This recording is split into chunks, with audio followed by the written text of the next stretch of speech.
everybody, Cyberpunkers and Edgerunners. It is back. We are back with another episode of New Amsterdam. Where we last time, the gang had just finished a big job where they had to find a working girl who, well, let's just say that she bit off more than she could chew, and there was a whole lot of people going back and forth, and, there was some fighting and some government entities and complicated shit. But things have gotten significantly less complicated, huh? Don't forget the kaiju. Oh yeah, of course. There was a kaiju, and magic was real, and also I'm not friendship sure what else you want me to magic. call the two cyber psychos other than kaiju. That's fair. Yeah, two cyber psychos fought. It was cool. It was actually more sad than cool, but anyway. Sad can be cool. Sad can be cool. The single teardrop.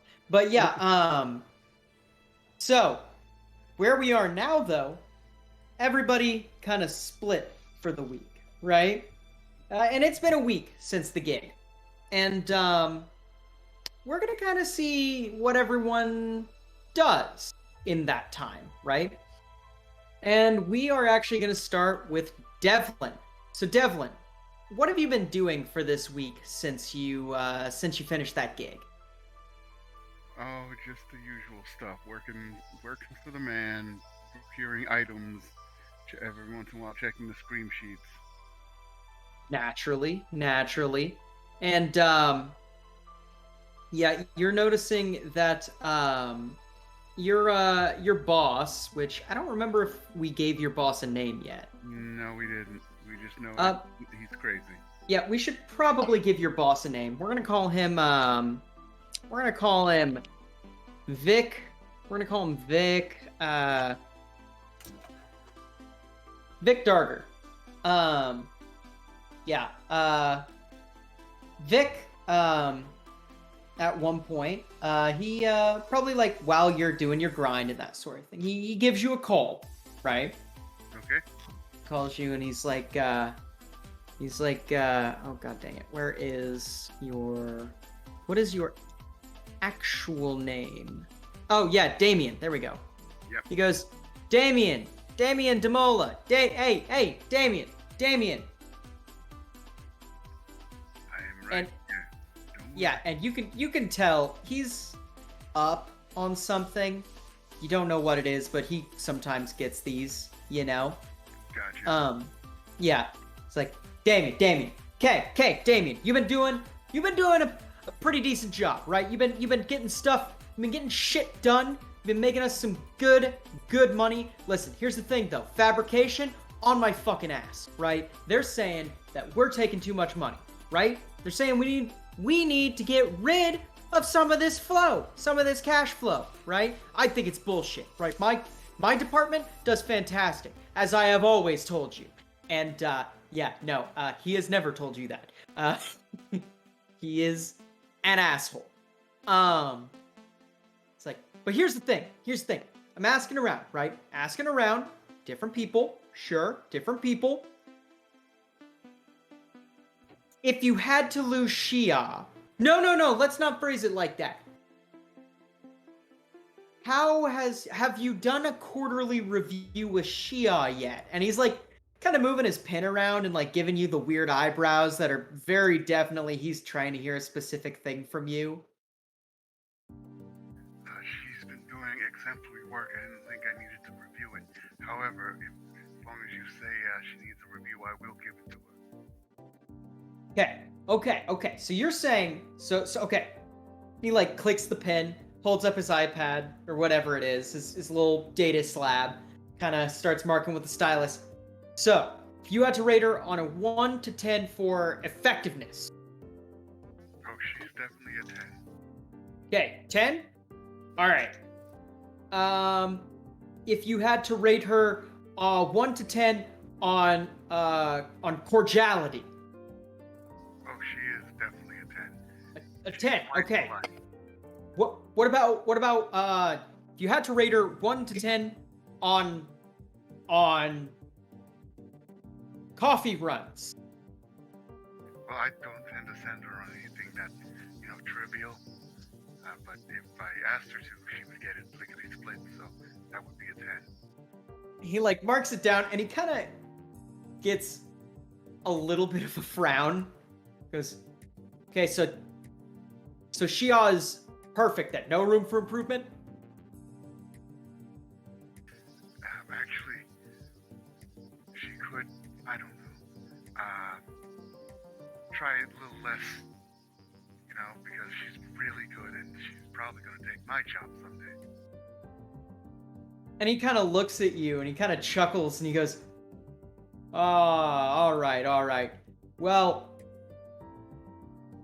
excellent. So this is in your quarterly review. By the way, just to let you know, we're doing your quarterly review right now. Notes and coachings. I am going to recommend a firmer, I'm going to recommend firmer managerial style. Right now, definitely you don't want to look like a weakling. And right now you're looking like a shark with one of its fins cut off, bud. Here's the thing. You are going to keep your same pay grade. Well, no. You're going to keep the same apartment. I'm going to cut your pay grade by 10%. Do better next quarterly appreciation. Or do better next quarterly review. And, yeah. And he goes, anyway, I got shit to do. See you later, Damien. And just, clicks the phone off. Wow.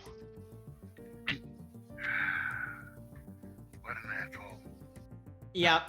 I am going to say, though, you can most definitely mark a, we'll call that, mark a +4, for, loyalty with Xia. You definitely just defended her against management. And yeah, that 10% pay cut is not going to actually affect you. But also, definitely, your boss is definitely being a dick to you. Intentionally. Yeah, I know. Yeah. And maybe kind of as you're kind of relaxing or doing whatever you do in your free time that is not job, right? You get a knock on your door, Okay, he'll answer it. Yeah. You answer it, and it's Xia. And she has a couple cups of soy calf, some coffee, hands you one of them, and walks in, and it's like, is this a good time? Yeah, this is just fine. We just got off with the phone with the boss. Yeah. He's sniffing around for people to cut. I backed you up all the way. Smiles and goes, yeah, I knew you would.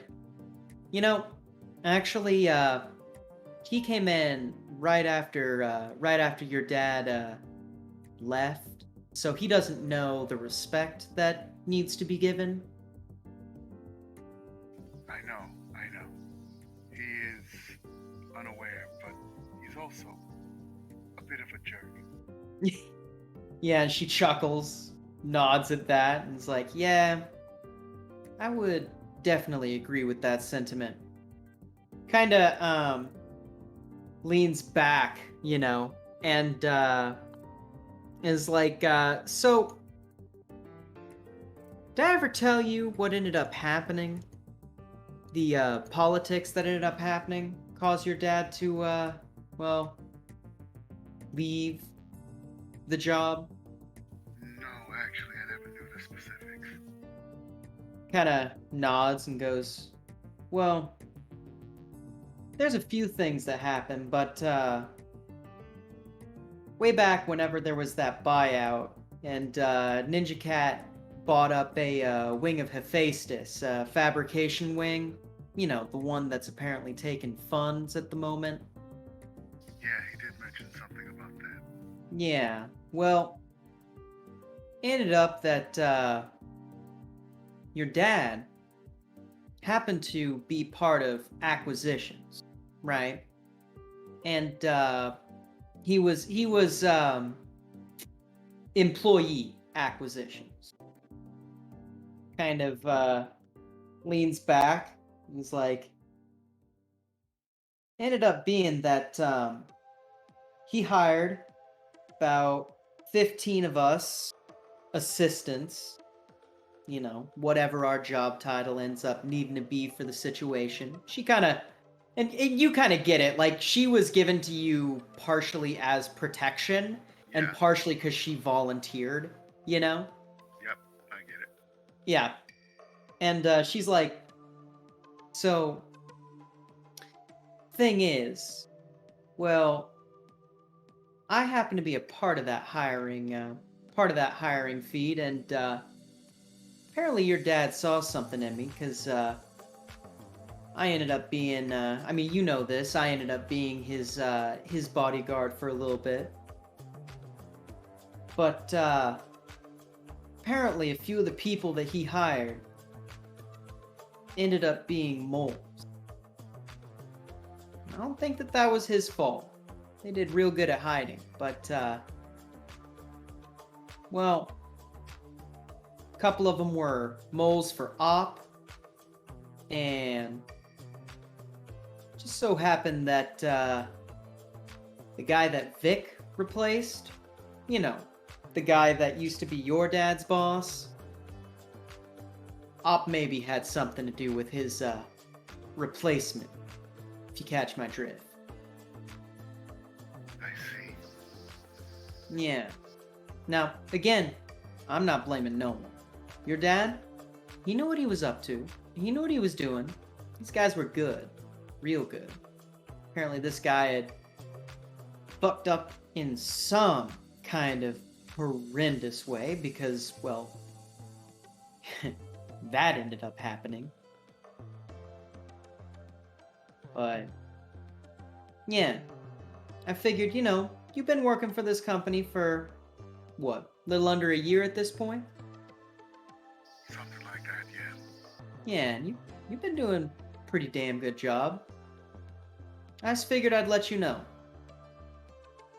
Whatever I owe your dad, I probably owe you too. Oh, you've done plenty for me and for my dad.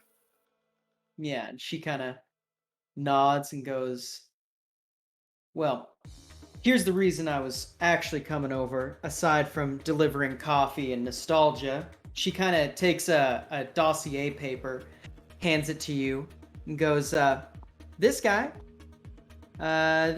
name is, well, his name is, why did I not think of this? We're gonna say,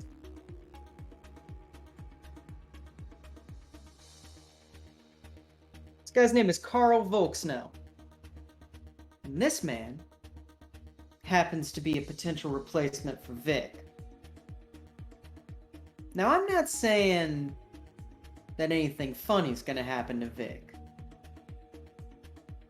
But I am also not saying to not get used to this guy's face. I figured a little bit of heads up before anything happens might be a good idea. And if you want to give him a call, maybe an introduction at some point, his number's on the bottom. Thank you very much. This is very useful. Yeah, and she smiles and nods and goes, no problem. Kind of stands up and says, now, if you'll excuse me, I have an appointment with the dentist, and kind of smiles and, like, you don't see anything wrong. She's like, these damn crooked teeth. And, like, kind of nods and is like, take care of yourself and give me a call whenever the next thing comes up. I definitely will. Yeah. And she heads out. And just to give you kind of what the dossier says, Carl Volksnell is a New Amsterdam native, which is part of the reason why he is the next in line for this job. And this kind of gives you an insight that maybe you didn't quite have in the company, and maybe makes a little sense as to why you got hired and you're in the position you are in so early, right? So a lot of this corporate culture is almost like feudalism, right? Like some kind of succession line, you know? Very nepotistic.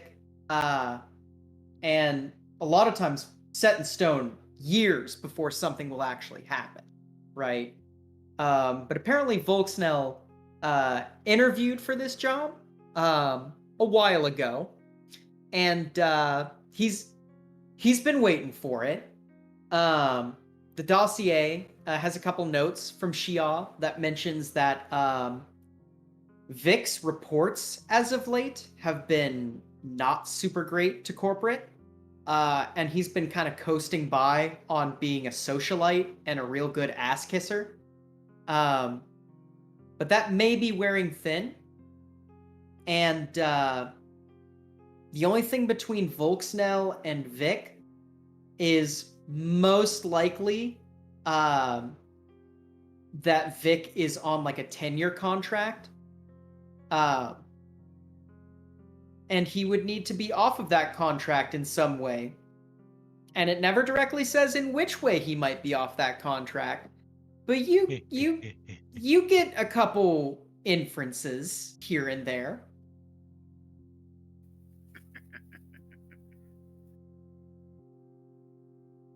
But Sounds interesting. yeah. And I will leave that in your lap. As we move on to Spat. Spat!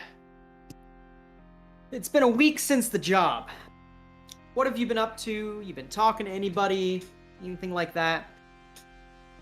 Well, cleaning the apartment, making it spick and span. Sure. I go down to the local health center thing and kind of helping here and there whenever. Sure. Well, we can say that, like, do you volunteer? Do you do it for, like, low pay? Like, how's that work? He isn't to go in for volunteer just because, offer help if anybody needs it type thing. Okay. Yeah, I get that. And to be honest, as a Ripper Doc, you probably also are kind of like your de facto local, like,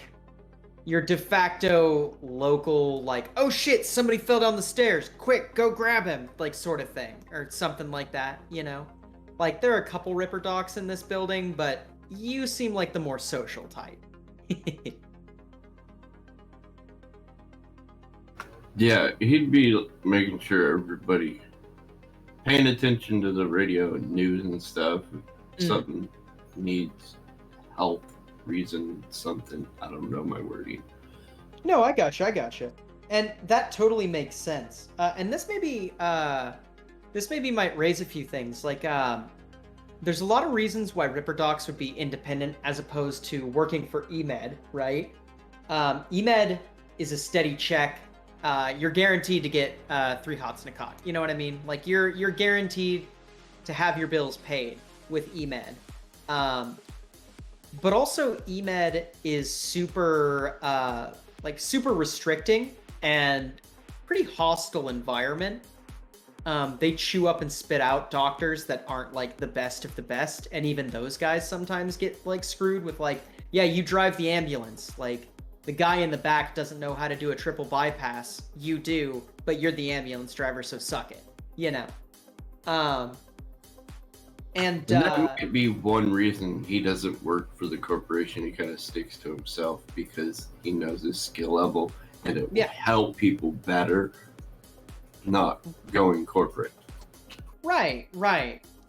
And maybe you're kind of like, maybe there's somebody who, like, there was a minor wreck outside, and like you doing your like due diligence, go and check up on the people, make sure that no one's got like whiplash or no one's severely injured. You're kind of helping this person out. And you hear kind of a you hear on the radio, actually, as you're kind of doing this, you hear that there is a sorry, bear with me. Where are my notes? There we go. You hear that there is a there's like a a news story, right, about artists that maybe no one else would necessarily pick up on as interesting, but you definitely feel a little intrigued by this. And the reason why is they're talking about this medical technology that's been developed and is just coming out of EMED. It's some sort of gene therapy, right?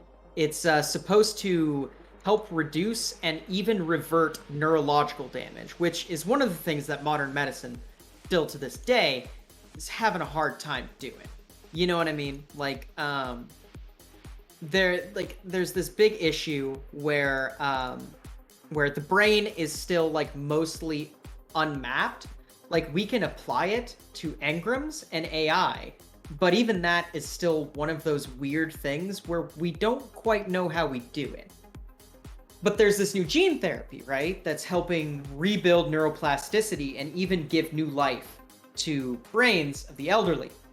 And a Dr. Jabbar Alphonse is being interviewed, and he's like, yeah, no, the technology is really quite excellent.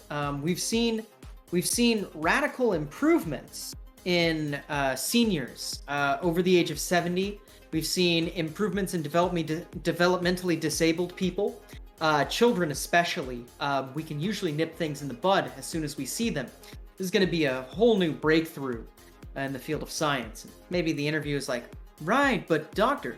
Alphonse, the real question is, what is the stock options on this? And Alphonse kind of chuckles and goes, well, I don't want to, I don't want to brag, but I definitely know that for a couple generations now, my family is most likely going to be fed. But that's not the important part. The important part is that we're saving lives. And there's a reason why this interview sticks out to you as you're kind of tending to this guy. And he's kind of complaining. He's like, my leg, and you think he might be trying to do some kind of insurance thing because his leg's fine, this technology because this is what your dad had been working on at Artis before it happened,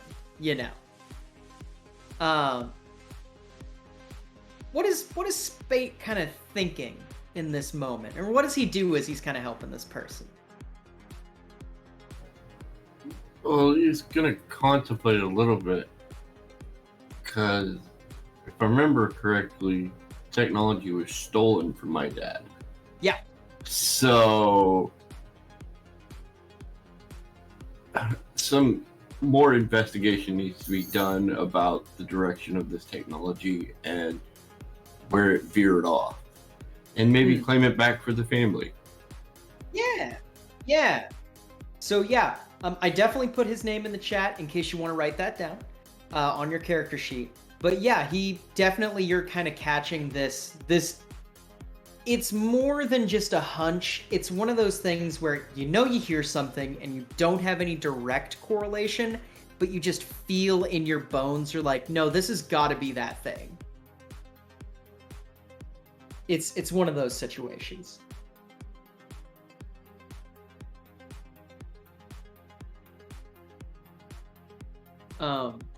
But yeah, so anyway, you tend to this guy. He's kind of got his you look at his leg and he's like, yeah, see, it like hurts in my knee, and it hurts in my ankle. His ankle and knee are fine. There's no swelling. How do you handle that? Well, I kind of do the whole play into him, but fix what I can. Just reassure him. Yeah, sure, it's bad, but hey, we'll get it fixed here in a couple seconds, and you'll be all right. Yeah. Maybe you do what you can, because I mean, really, what this guy is at the end of the day is he got scared when he got in the wreck, and now he's like, oh man, like maybe I can get some money out of this, You help him and you give him probably a mild dose of something essentially like ibuprofen or something, and kind of as you get up, he's like, hey, so I forgot my wallet at home, and sort of thing. Break his leg. Okay. Why are you driving around without your wallet? Cut it anyways? off and give him an expensive cyber limb. And he's like, thank you so much for your help. And he like closes the door and like speeds off. Front bumper kind of still with a dent in it. The guy who he rear-ended is just sitting there like, that guy just drive off without giving me his car insurance?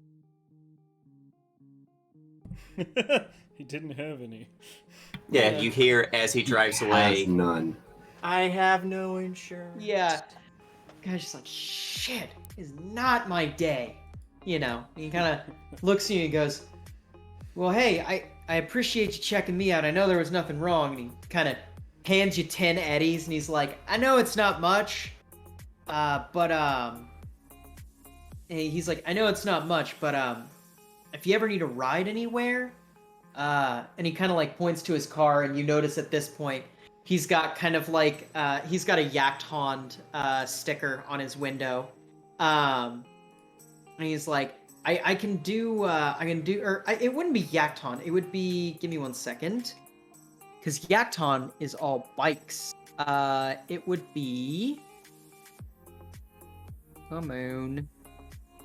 No, it would be Yakton. Yeah. He's like got a Yakton sticker on his car, and he's like, I drive for Yakton. I can give you like a $50 credit or something. Or a 50 Eddie credit or something. Okay, I'll remember that if I ever need it. Yeah. Walking probably, up like- there. Yeah. He probably hooks up to like your Yakton account, you know, gets your information and puts the credit on there like a Goodwill thing, and he'll be like, yeah, I'll just say that I accidentally vomited on your shoes or something. And kind of looks at you and is like, well, I'll catch you around. Again, appreciate what you did for that guy, I guess. And kind of, you know, drives off and that sort of thing. Kind of just leaves you standing there in the street. Yeah, okay. Yeah, Well, I'm gonna go back home and do some research, I guess. hell yeah. And we will get to the results of that research soon. And we will damn, these are good. Computer King, I'm proud. God. Anyway, yeah, so you guys so we're gonna cut now. We're gonna go over to Dove. So Dove, first of all, it's been a week since the job. What have you been up to? He's got cyber eyes now. Oh, do ya? Yeah, he's got he had his eyes replaced with what are they called? Low light infrared UVs. Nice. I dig. Yeah, so Cost me 500 eddies. nice. Yeah, you I did Go have a ahead. question though. Uh-huh. You said there were ways we could get humanity back by talking to not Lashana. Therapy is an option, yes. It is. Not Therapy Lashana. is in fact an option. It just takes Talking an to- entire week. But well, there you go. That's what you've been doing this week? I want to get that back because I'm gonna be losing a lot of that because cyberware. Yes. Let's see. I need to actually look at the rules for that. Give me one second. At the end of the week, you make a roll, basically. Okay. I'd have to look up. Oh fuck! Hopefully a hold- good roll. Everything died. Hold on, one sec. Oh god. Here's, Wait, even here's the stream? problem though. The trove is still busted. Lexicon Ludi. Lexicon booties. It's not a real thing. I mean, for legal reasons, it's not a real thing. For legal reasons, there is not a thing called Lexicon Ludi, and it is not a thing. Let's see. Da, da, da, da, da, da, da, da, da. Yeah, you don't need to know where we keep our lewds. Yeah, exactly. We keep all of our lewds in lexicon. Christ. Let's see here. I almost wonder if that's where the word lewd comes from. Ludi? Yeah. Like book? No, ludi means to play. Does it? Yes, lexicon means a place. Oh yeah, where you that's put right. Yep. books. Listen. Yes, playbooks. Duh. That's interesting. I'm That's an finding interesting thought, actually. Huh? I'm finding the. It might not be. And what do we call that in the world of language? A happy coincidence? A false Let- cognate. Linguistic Sure. laziness? No, that's Hey, just why nobody our touches words my are slowly cognate. just becoming. That was good, by the way, Computer King. I'm very good. Let's see. Therapy and you. Here we go. Therapy in you. It sounds like something you'd get at a fucking psych ward. Right? Yeah, a pamphlet. Therapy in you. Expensive. Okay, let's see here. So that would be 500 eddies to do standard humanity loss therapy. Okay. It Um, costs as much as my fucking cyber eye. Uh huh. yeah. So you just Um, spent everything you got. And then roll 2d6. Oh, fuck. It's a roll. So they automatically are going to succeed at their check. By the way, he needs to. Oh, okay. The No, 2d6 is to get is what my humanity gain is. Yes, because you can be a Oh! Hey! What'd you get? 12. Nice. So yeah, this is a very effective therapist to the point where I'm going to make them an NPC that you put in your allies. Because Dove, you definitely get some real good therapy. We're gonna say So this anyway, person's- about your mother. we're gonna No, say no, that I'll this call you therapist, his name is Doctor. We're gonna say his name is Doctor. Let's say PHIELGUD. No, no. We're gonna say he's an actual doctor. We're gonna say his name is Doctor, Doctor Galt. And yeah, let's actually get some of that because this is really effective. So yeah, that's never gonna happen again. no, yeah, James, soak it in. Somebody clip this. This is the only time James will roll well in his life. I don't know. It only happens when Gunnar doesn't want me to. No. I wanted to this time. What the fuck? No. Uh, I mean two for recaps. times ago in two Oh, times ago in I said Cosmos 4 when because James can't roll high, and then you roll Yeah. high. Remember how you told me I'm never doing recaps again because of the start of last session and also the end of last session? Anyway. Robot Men Full of Cum. Robot men full of cum, anal cunt, pussy riot. Hell yeah. Anyway. Yeah. So, Dr. Galt. So this guy, maybe you were given the card, and you were given this card by the owners of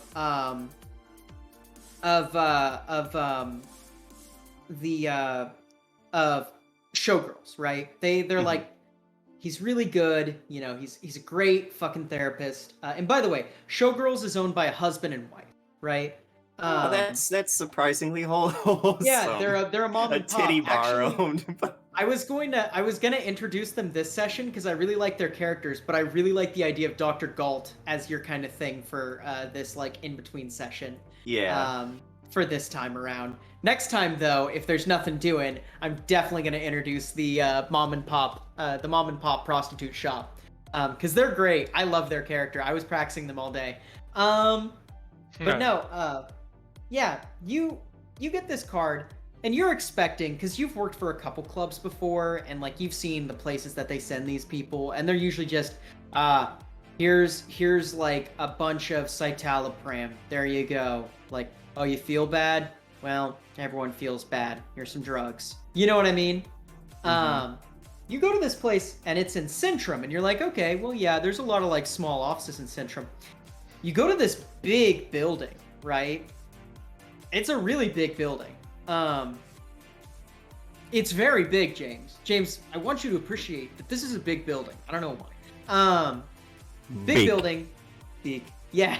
It's covered in kind of like slate, with like these big fucking lines. Like these must have been huge single piece quarry tiles that are each like, I don't know, quarter mile tall. They're huge, right? And you walk They're in. big. Yeah. There's like gold bars on the door, like gold handles, and like, you know, they're not automatic doors. They have a doorman that opens it for you. Well, you this know? explains where my 500 fucking eddies went. Yeah. So you go in, and like you see Dr. Galt's office on the elevator. You walk in, and the elevator attendant is like, "Which floor?" and give him the floor or whatever. You go up, and maybe you're a little. How do you feel? Because you're very out of place in here, right? So like, how do you feel about? Yeah, he walks in his usual, these acid wash ripped jeans, this fucking oversized cutoff shirt that's way old, and just like it's kind of got that problem that older shirts get in the neck where it kind of loses the elasticity and just kind of hangs there. He's got his fucking solo jacket on with like the fucking ballistic weave in the shoulders and all that. The dove that's got the machine gun instead of an olive branch. Right. And he just smells like sex, sweat, and shame. Yeah. Coming Classic. straight from showgirls. Yeah. And he's just like kind of awkwardly standing there in the elevator, occasionally rubbing at his eyes, because imagine that's kind of a hard surgery to get over, is having your eyeballs pulled out and getting robot ones put in. Oh yeah, for sure. You're like very much like, you kind of rub your eye and then it's a lot harder than you expect it to be, and that's a weird sensation. And like, And then you get, instead of like floaters, you get like just numbers float by. No, you'll get like shit that sticks to it, and you'll like forget that you can actually like touch your eye to pull shit off. In fact, one of the recommended things that they have is you take just like standard Scotch tape, right? Like they have specific products for this, but the DIY thing is you take Scotch tape and you like put it there to get little dust particles off. Yeah, it's wild. Like this is a wild world. Wouldn't your tear ducts still keep your fake eyeballs clean? They keep them lubricated and clean, yeah, but I mean like these eyes that you got, like, they still are part mechanical. There's still the mechanical element to them, There is some, like, clone tissue in there, but, like, there's definitely a superstructure inside them or outside of them that, like, hooks up to your skull so that they don't move around and so that the cameras can function properly and, like, pivot properly. So, yeah. But, yeah, you finally get up to the office, the floor. There's a long hallway, and you see Dr. Galt on a very unassuming plastic white and green little sign with the raised letters, almost like you would see a public restroom or a designator at a library modern day. You know what I mean? Right. You go to the office and, you're maybe like, are you early or late for your appointment? Oh, he's late. He's like 5 minutes late. Sure, you go to the door. Do you knock? Do you just walk in? He knocks as he's walking in. Yeah, walks in, sees... Oh, you see a man. He stands up and he goes, "Oh, you must be Marcus," and kind of reaches out his hand. And the guy that's reaching out his hand is like Dick Van Dyke down to the threads, right? He's got a kind of moderate beard, kind of a coiffed kind of sort of comb over. Did he trip over his ottoman to get to the door? Yeah, right. But no, he got like a knit sweater vest with kind of a nice press shirt underneath. He's got kind of that like 70s coif thing going on. He's got thick rimmed glasses. Shrink gear. Huh? Shrink gear, basically. Yeah, exactly. He's got nice press slacks. The room around you is very strange to you. His desk is an actual wood desk. and he has actual wood bookshelves that line 2 of the walls. They're not fancy per se. I mean, they're fancy in the fact that they're made of wood, but they're very modest, right? His walls are lined again with actual books. He has a bust made out of marble that looks like it was actually hand chiseled. Looks like it's actually not a bust, it's a small statue of like a horse rearing up. And he's got his standard like computer wear stuff on the table. And he shakes your hand really warmly if you let him. Yeah, he shakes him. It's a bit awkward because he's not used to people being this nice to him, and also he doesn't like want to be too. He thinks that this guy's almost fragile in a way, and he's trying to be nice with the big Nux hand. Yeah, and you have pressure sensors in your hand. It's a firm but not threatening handshake. This dude exudes like calm, cool vibes. You know what I mean? Like very just like he could be sitting at a beach right now for all you know. You know. And it's exactly that's got Dove on edge. Yeah. We're just confused as he's like, oh, Marcus, and he's like, yeah, just call me Dove. That's easier. He's like, okay, I can call you Dove if that makes you more comfortable. He, please have a seat, and he points towards this chair. It's got like the arms, legs, and back that are all one wooden assembly, and then it's got like the leather on it with like the gold button studs that go around it, Again, not like super fancy furniture, but like nice furniture, Nice. And Dove sits in it with this kind of perplexed look on his face. He looks around the room and is like, well, to be honest, Doc, I can see where the eddies are going. I feel like I'm wasting money just sitting here.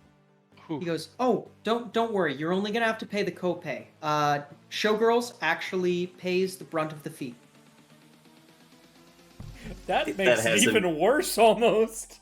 He's like, 500 eddies is a copay. They really care, and, if you were to go to any other shop like this, say they didn't pay the copay, you'd still be paying 500 eddies. It's just, you'd be getting significantly... I don't like to disparage other people, but I'd like to think that I provide a good service. Yeah, trust me, I've been there a few times. Started going there after the incident that led to this, and all they did was give me more Cyberall. And he kind of scratches his chin and kind of... The one thing that you're definitely getting from this guy, and this is something you don't really get in this city. Like, New Amsterdam is a place where people do their thing. They leave each other alone. And when they do interact, it's almost like feral animals, Everyone's always sizing everybody up. Everybody's always a little bit hostile. Because that's what you gotta be in this city, right? Like, you gotta be present or you're gonna get flat if you live in this place, Or even if you visit some of this place. This guy is like genuinely listening to you immediately. You can tell he's like making eye contact. He kind of scratches his chin and he just kind of nods, and you really feel like he just heard of the thing you just said. Fucking crazy. And maybe there's like, I like to think that like an unintended side effect of his new eyes is the limbo rings in his new mechanical eyes. Kind of the color to them almost blinks like a computer when they're thinking, how the power light will kind of flicker. Little LED in the corner. Yeah. So like I like that. The limbo rings kind of twinkle for a moment as he's trying to just process someone being considerate, like a human being. Yeah. He says, I'm really sorry that happened because, I've talked to a lot of people. Showgirls it's a good place. They send a lot of business my way, and I've heard a lot of stories like that. So I can appreciate what you've been through, and I can promise you it's not going to be like that.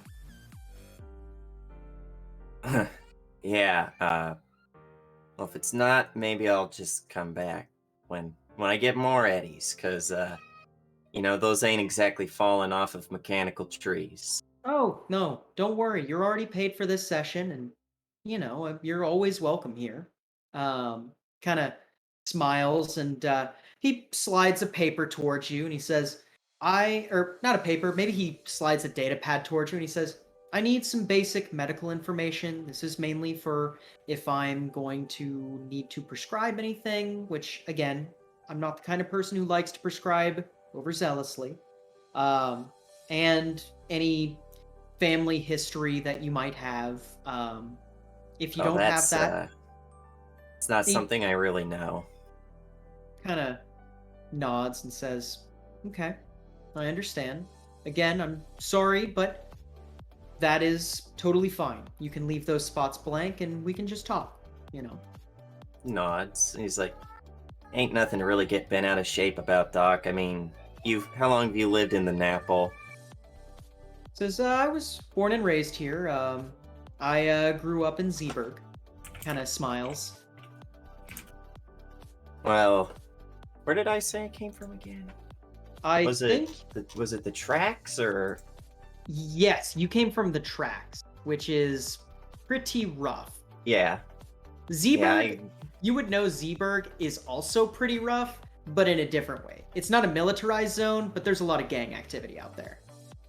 Yeah, I grew up in in a mega structure down in the tracks. And he kind of nods and says, "It's rough living." Yeah, I mean, it was rough. Lived on the streets for a while, worked on the streets for a long time. That's how I got to know showgirls. It was actually got fed up with all the shit going on one night.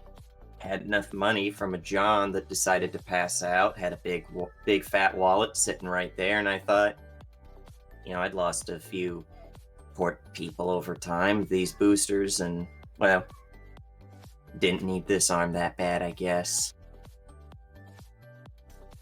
Kind of nods and takes in what you say, thinks for a second, and goes, I understand. You did what you had to do, and things didn't turn out exactly how you wanted. I mean, that's obviously an understatement, but Things went better after that, though. Met showgirls. Got a steady job as an Edgerunner now. And he kind of smiles at that.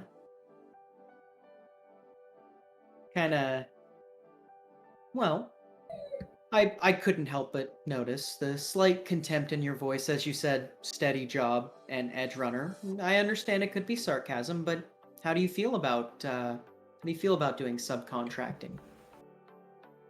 Only been on one real job so far that wasn't just being a glorified bouncer.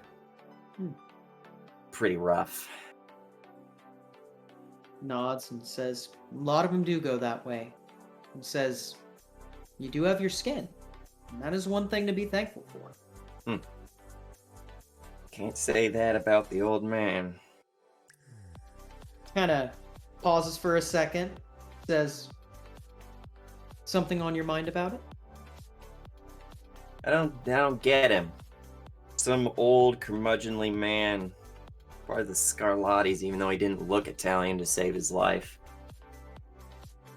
Harangued me any chance he got. Real asshole. You know what they're like when they hit. It's like you hit 55, you go beyond, and all of a sudden, it's like someone flips a switch and you just turn into a total asswipe.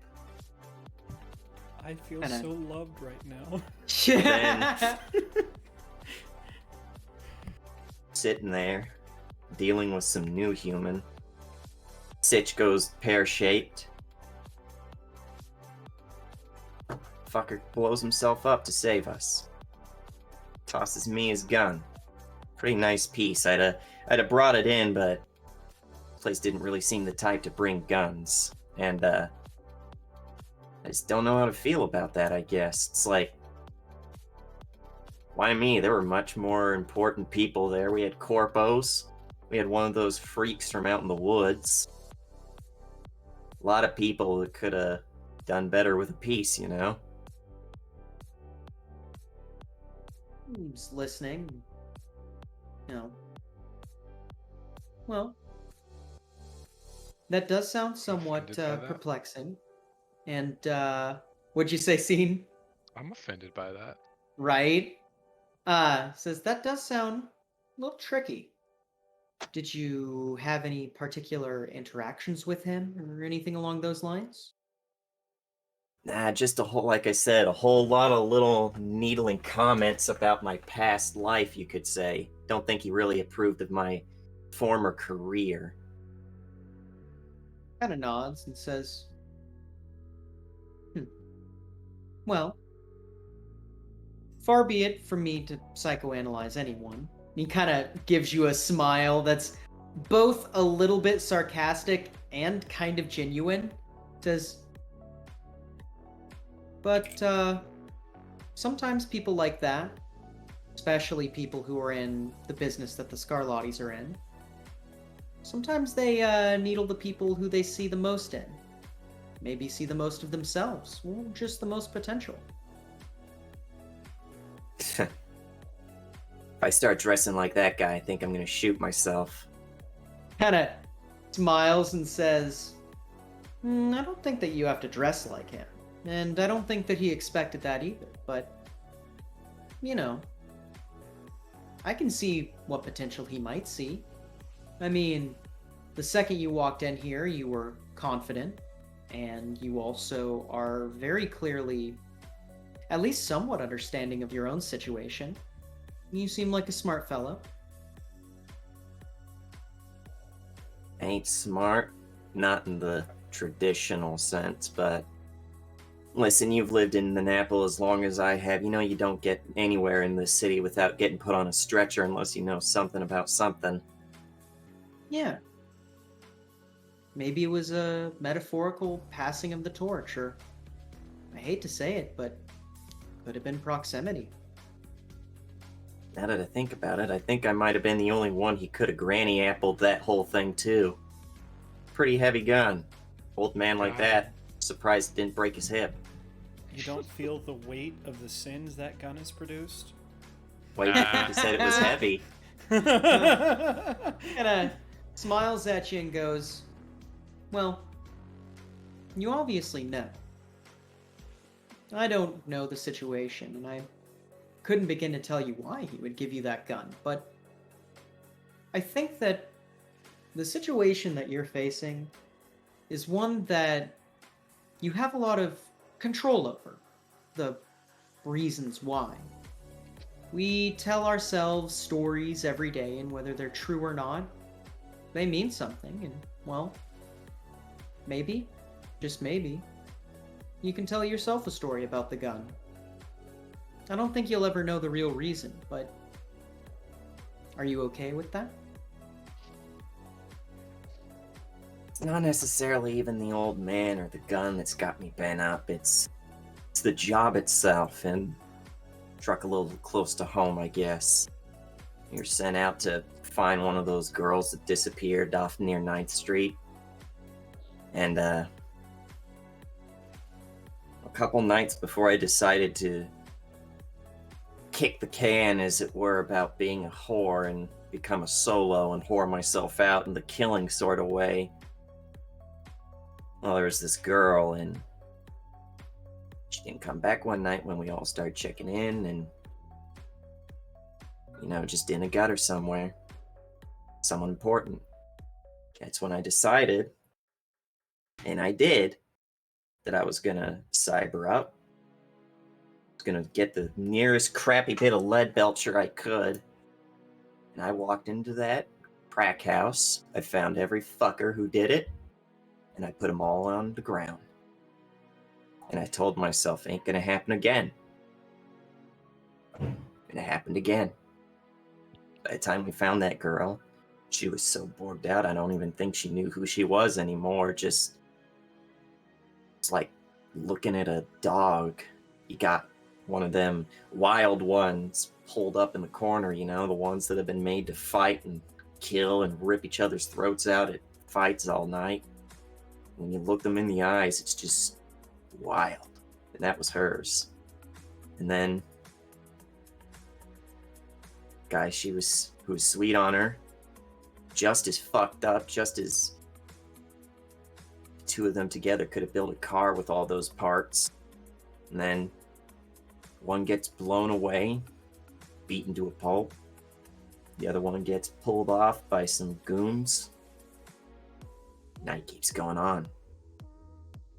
Like nothing ever happened. Like they weren't ever a thing. Takes a second, he pauses. Takes a deep breath. Yeah. With Rosie, there's at least one person left here in Night City. Fuck. There's at least one person left in New Amsterdam who remembers Rosie. Who's doing shit because of Rosie. Other than a scream sheet, I don't think anyone's ever going to think about them again other than me when I'm trying to sleep.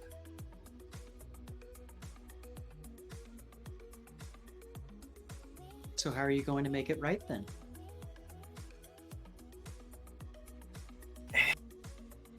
I don't remember much about my folks, but I remember my dad talked about, you think you're doing people you care about justice by living in the past.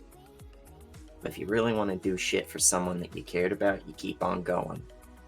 Because they wanted to keep on going, and they can't do that no more. Kinda sounds like wise advice. Do what I can, fix what I can. Who knows, by the end of it, I might have more than just a headache and a couple of new eyes to show for it. Smiles and says, and kind of like, maybe at this point you've finished filling out the basic information on the thing, and kind of swings it to himself and kind of goes in and says, well, I definitely understand where you're coming from. And I definitely think that as much as you might disagree, I think you have a good head on your shoulders about this situation. I think that following that advice that your father gave you is a good idea. I'm going to give you some homework, though. And he writes something down on an actual piece of paper, a sticky note. Again. Doc, anyone ever told you you're living like a century back? I find that tactile motions help best with a lot of the people who I help. And it helps me, keeps me organized. He says, I want you, and he's like, I want you to go on a brief run, not a large run, but a brief run of cyclopine, which is an anti-cyberpsychosis drug. Crazy. That's no. It's like, that's just to make sure that you get adjusted to the eyes and that none of your enzymes and none of your enzyme counts are off and none of your body starts rejecting them. I'm sure that you were given the same advice, probably not a script like mine. And he hands you, he airdrops you a discount card that's basically like, hey, you get this for 90% off, right? Nice. And that's And where then- we see, like, because the new eyes, he can do the cyberpunk thing of, like, the eyes, the limbo rings briefly turn like a bright yellow. Yeah. And then he writes on the sticky note, and he hands you the sticky note. He says, there's a little spot. It's over in Ooster Park. It's a memorial. You don't have to put a name. All you have to do is I want you to go there. And I want you to think about whoever you think is important enough to memorialize. I know it sounds silly, but at the very least, some nature and fresh air might help you. Take from it what you want, but I'm hoping that you get something out of it. Shrugs, and he takes a sticky note almost like it's this delicate little thing he might break. Yeah. Gently folds it and tucks it in an inside pocket to his jacket. Yeah. And Got it. he says, that's all I can ask. And I have one more piece of homework. I need you to remember that deep down, you didn't do any of the things that happened to these folks. And on top of that, you're doing them right just by giving them the time of day, by thinking about it. You're doing more than most anyone in this city will do. Yeah. Find a good place to just take it all in, and I don't know, maybe I'll find some nice public bench or something to deface with their names. He smiles and goes, you know what? If you want to replace that homework at the memorial with a public bench graffiti, I am not going to stop you. Yeah, just for legal reasons, that was a joke.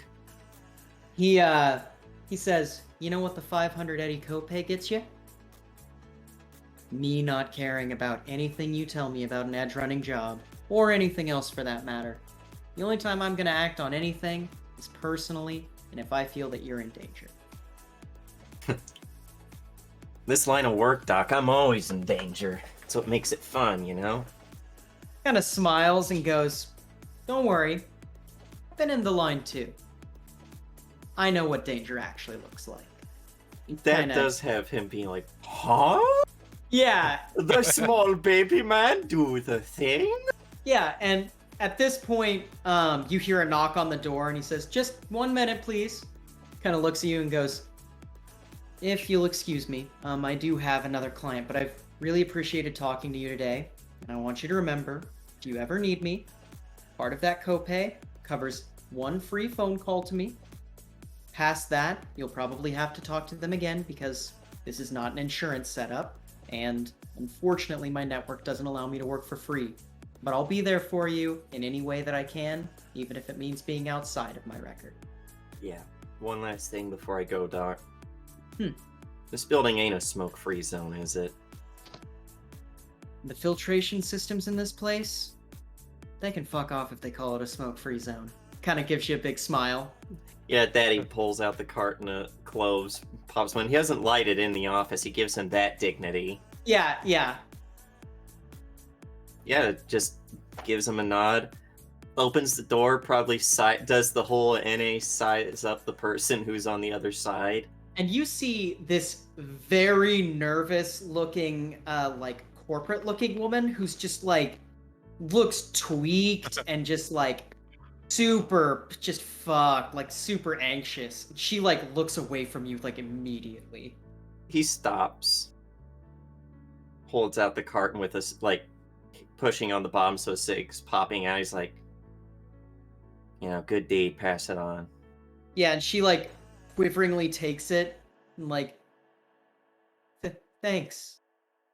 And then gives her way too like hard a pat on the shoulder with the Nux arm, just to like kind of take the edge off of doing a good deed. Yeah, and as you do that, she kind of flinches. Nice now. Yeah, Good boy. Yeah, and as you do that, you also hear Barbara, and like she, and then like, come in here. I wanted to talk, and she's like, walks in and kind of nods at you, and then closes the door. And yeah, maybe that's kind of where we leave Dove, as he's kind of walking out and contemplating what Dr. Galt has talked to him about. Pops up his thumb. Pop comes off. It's got a fucking lighter on the inside. Classic. Mm-hmm. Oh yeah. And yeah. Next, we zoom out of there. Scene. Ooh, you know what I should do? With scene. You should What? zoom in on the cigarette, and then it zooms out, and it's seen smoking a cigarette. Yeah, and scene. Is it been one a he week bummed since- off of me? No. Yeah. Scene. It's been a week since the job. What are you doing? Where are you at? Oh, scene procured some wonderful new ammunition. Mm-hmm. And among other things. But other than that, it's been mainly just doing some little small side jobs to get by. You know, delivering things around the city. Sometimes legal, mostly not. Yeah. I gotcha. Maybe you're in between jobs right now. You know? Yeah. And let's see. I don't know if we ever... Go ahead. And they're just standing right next to their bike, smoking their motorbike.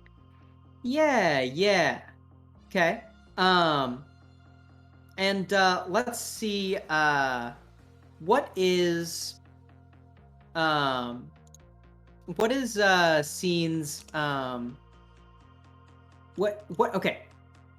Brain. Sorry, I corrected a spelling mistake on your thing because you spelled Armani. Sorry. Anyway, what is Scene's particular chapter of Chippers? What is their kind of name? I gotta get up. I was laying Let on my me- bed. Yeah, let me put you on the spot real quick. Yeah, you good. Where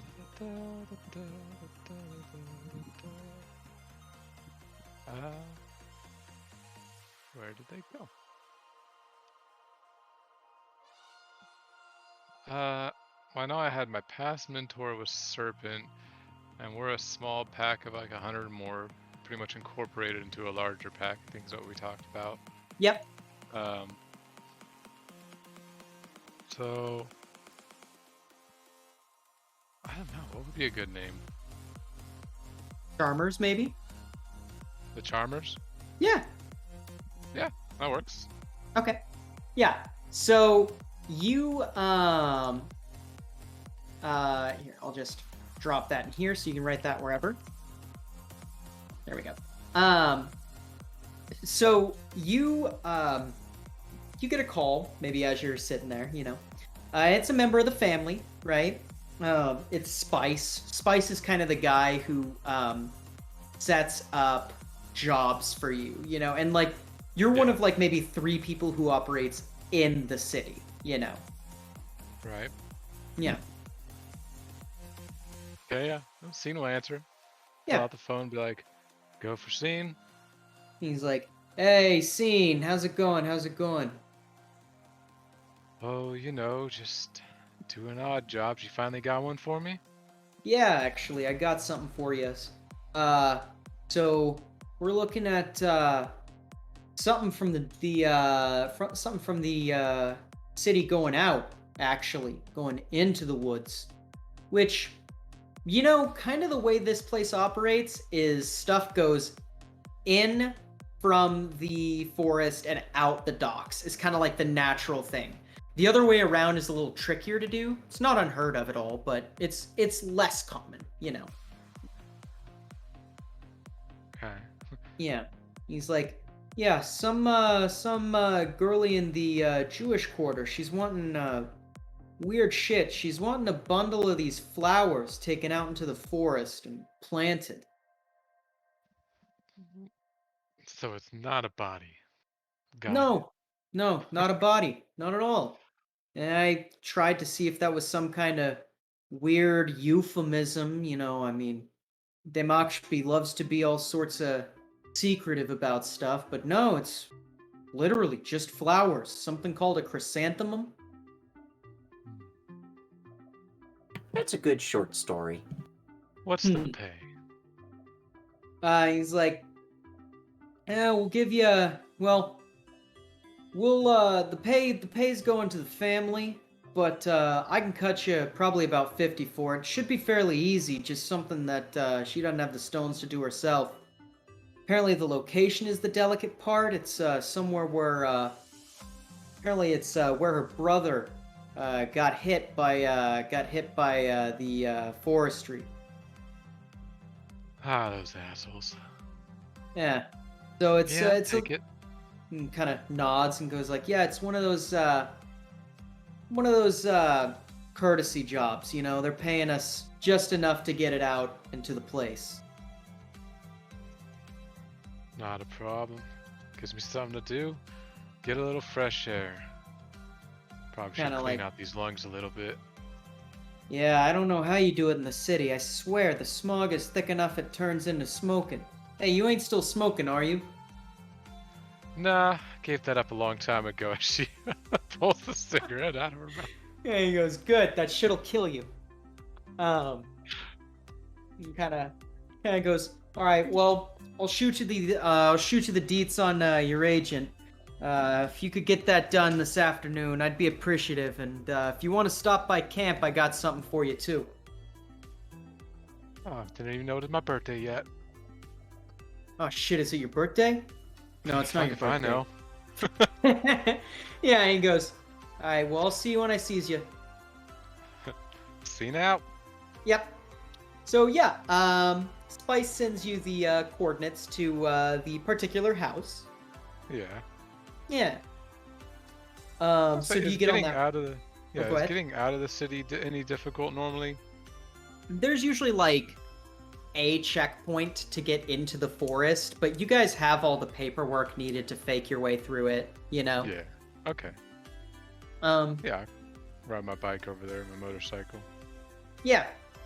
And you head over, and so you probably head through Plantage to the Jewish Quarter. And it is night and day, right? The Jewish Quarter is all old school architecture. And there's kind of almost like, it feels like a purpose to everything.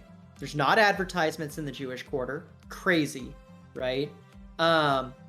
There's like the traffic in the Jewish Quarter is mostly foot traffic.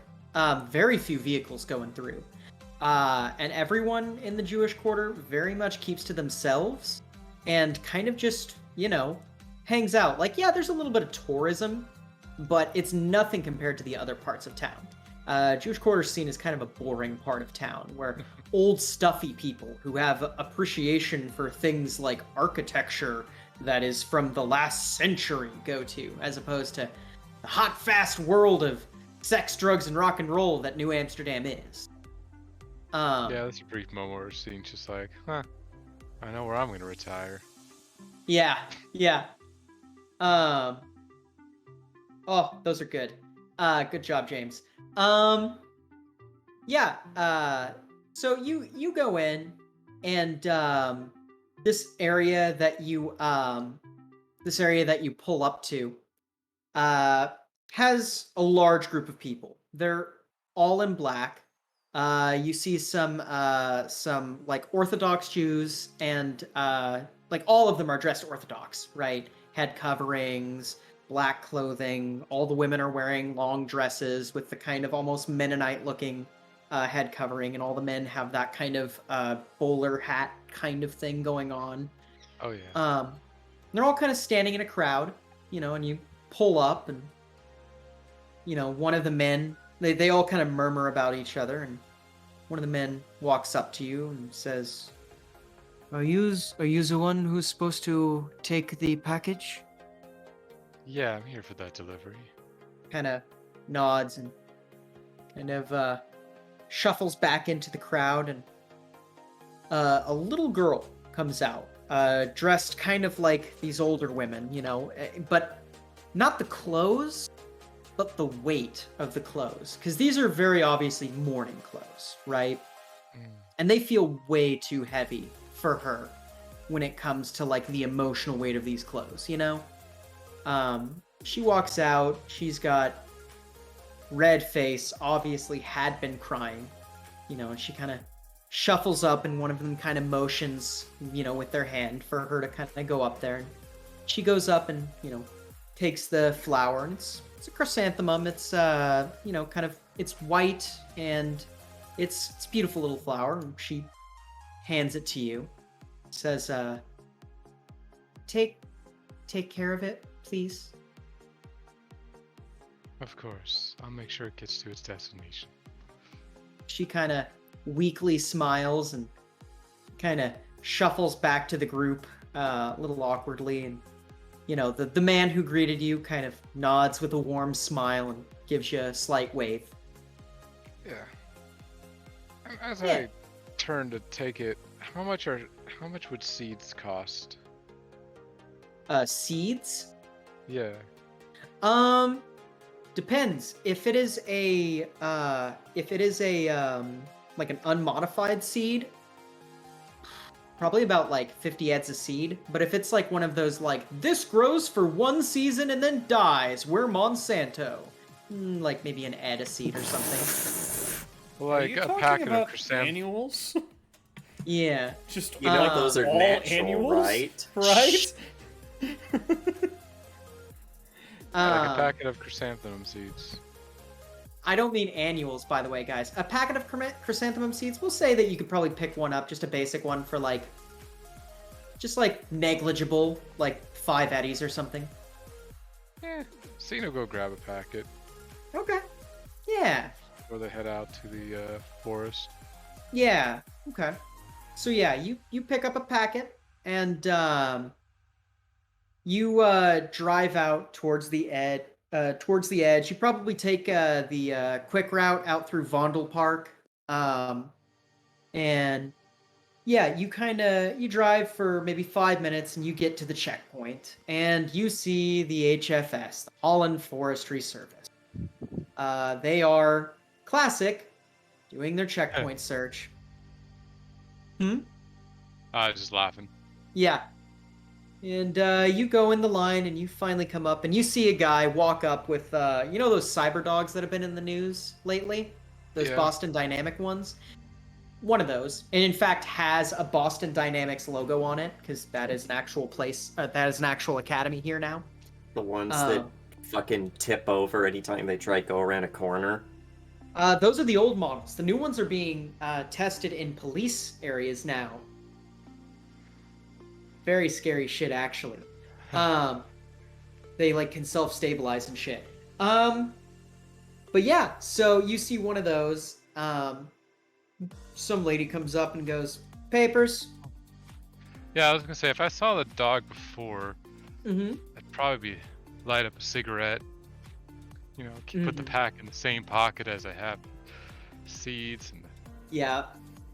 sand. Well, probably in the little storage. Oh, they're probably my duffel bag. Yeah, we'll say that you can probably just toss all that stuff in the you could probably stuff all this stuff in the duffel bag safely. sure. I'll just say there's Yeah. like a cone around the flower that'll protect it, you know. Right. Yeah. Um, So I go ahead. hand her the paperwork. Yeah, and she kind of looks it up and down.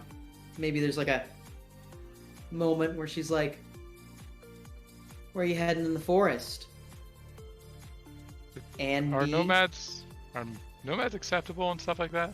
Oh, absolutely not. Yeah. Not? Oh. No, hell no. Nomads and HFS are like super at each other's throats. Like the Chippers as a whole are like the bane of the HFS's existence because So, Hmm? what would be an acceptable excuse then? Because I was gonna say visiting family, but obviously. Well, I mean, you could be leaving the area to visit family, or you could be, say, going on some nature tourism, or taking photographs, shit like that. Oh, you so know? like going out in the forest is acceptable in that way?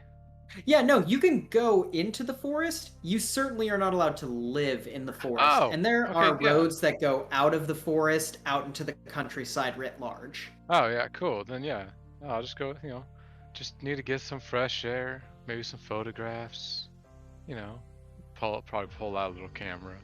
Yeah, kind of looks at you, goes, "All right." The robo dog kind of, you hear like a read, as it's like looking at your duffel bag. Kind of looks. Got anything you'd like to declare? Clothing, cigarettes. I do have a packet of seeds. I'm just gonna take those to my, to family and whatever nearby acceptable place that would be to live. Sure.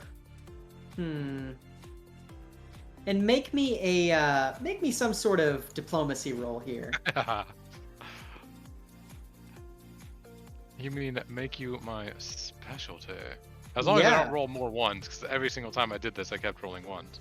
Right. I guess persuasion or conversation? I don't know. Either or. I mean, whatever you want to roll. Yeah, there we go. Oh, yeah.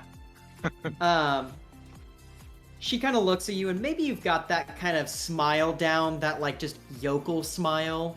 down real good. You shoot her that, and she's like, alright, just make sure that none of them get spilled out in the forest. We can't risk any cross-contamination. Oh no, not at all. Yeah, and you can tell this lady's at the end of her shift. She's just going through the motions. My mom would kill me if I lost these seeds. She loves chrysanthemums. Yeah. Smiles and goes, alright. Well, be on your business, and kind of opens up the little bar, you know. Yeah. Yeah. Vroom, vroom, vroom. Yeah, so you drive out, you ride, and maybe this is kind of where you get that forest appreciation, because so far this entire series we've been in the city. Yeah. While these forests are nothing like the natural forests that we have nowadays, they're too sterile to be, you know.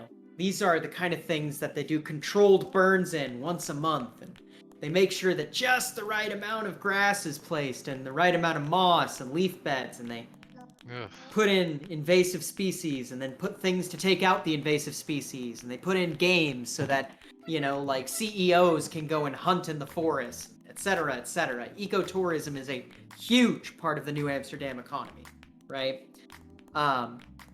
But yeah, you still get trees, you get fresh air, you get the smell of pine, and you know, because this would be a coniferous forest, so you're getting pine fens, and you're getting juniper bushes that are out in the forest. You're seeing animals. Wow! And they're not just stray dogs and cats and the occasional gerbil or gator someone flushed down the toilet, you know? Or super rats. I would love to see Exactly. someone flush a gator down the toilet. Oh, when they're babies, then they grow up in the sewers all big and long, don't you know? That's the whole myth of the sewer gator. But no, yeah, so you're kinda out in nature, and yeah, what's Scene like in their element, actually? Easily weaving in between trees. Mm-hmm. But in a weird way, while Scene's comfortable in the city, there's a different level of comfortableness out in the forest. Right. Because it's technically home, Yeah. where they grew up. Mhm. So, Yeah. like, it just feels natural to be back out into the forest. Oh yeah. And you're going through this away and that away, and at this point you're hitting the parts of the forest that you know like the back of your hand, you know. Like you've got little eddies that you jump over, and I'm not talking about Euro dollars. I'm talking about actual small creeks and rivers and that sort of thing. That you like hop over as shortcuts, or maybe there's a little deer trail that wasn't here last season, but you know, it comes up some seasons, you know. Finally, you come to a clearing, and this is where the other side of the forest rears its head. Because HFS is real bad about their automation. And they're also real bad about letting their automation do whatever, and or once it breaks down, leaving it until they need some spare parts. You can kind of see what went down here. You see, out here, there are some bodies that nature has done what nature does to bodies, right? You figure maybe they've released some extra wolves in this part of the area as of late to cull some of the deer or elk population. Maybe it just happens to be a particularly, maybe it was the rain, you know, maybe it just happens that there were some particularly hungry bears around. But there are 3 bodies. They're moldering on the ground, bits and pieces strewn about. And there is a very big robot that you are surprised that they took down. But it's got a no longer functional minigun on it. A big blast where its left leg, it's a walker. Big blast where its left leg flew off. And its sensors are sparked. Looks like a small fire started around it, but it's rained enough that it was pretty self-contained. Yeah, you're in this little clearing, you know, and this is the area. Okay. Yeah. So we'll go out there. There's 3 bodies. Mhm. I probably don't have a description of what or I wouldn't be able to recognize the brother. Probably not. We'll just look around, place like the whole chrysanthemum probably in the open chest cavity of one of the bodies. Sure. Just like, yeah, that's the brother. I'll put Yeah. them there. Sure. And then we'll sprinkle the seeds around. Put some there, put some at the edge. Like, screw it. Sure. Pay a Yeah. little respect. And then I totally dig. scavenge a few pieces from that robot to take to the family. Yeah, yeah. You grab some stuff that's easy to get. You probably could geotag this location as like a, hey, there's a bot Yeah. out here. We can pick that apart easy, you know. Here's some proof, you know. You guys Right. have fun. Right. Yeah. And yeah, you get there, you pay your respects, you sprinkle some of the stuff out. And then you remember, oh yeah, Spice said that he's got something for you. Yep. Yeah. So that's when I head to the family to let them know about the robot and pick up my wonderful birthday present. It's Yeah. not my birthday. So yeah, you head out. You get into the real thick of the forest, where even HFS doesn't go all that often. You know, the kind of stuff where it's like super thick, untamed. Like, you know, like one thing about the chippers is they actually take care of the forest, like, and want to grow the forest, not just contain it. So like the closer you get to like a chipper's location, generally the thicker it's gonna be. So you're dodging in and out of like an actual thicket. And you finally come to a small clearing where a ramshackle base of operations made up of several trailers, varying from the size of pop-ups all the way up to double wide, double tall truck trailers are all set up. Radar on top, several operations for growing their own food, solar panels everywhere. This is home. You know what I mean? Yeah. Maybe someone's playing a guitar, or, you know, there's some kids with some video games sitting in front of a TV that's just outside in front of one of the trailers, you know. Playing something on like an Xbox, like not virtual reality, like, okay. But yeah, you get in and you see Spice, 2002? right? What are they playing over there? Halo? Co-op? What the fuck's this? You know, someone. No, they're playing someone- Halo 2 and someone just BXR'd someone and they're real mad. Yeah. Someone, by the way, side note, said that Halo was a boomer shooter. And I went, no, Halo killed boomer shooters. That's Yes. not... Halo's Yeah. not a boomer shooter. Halo's a good game.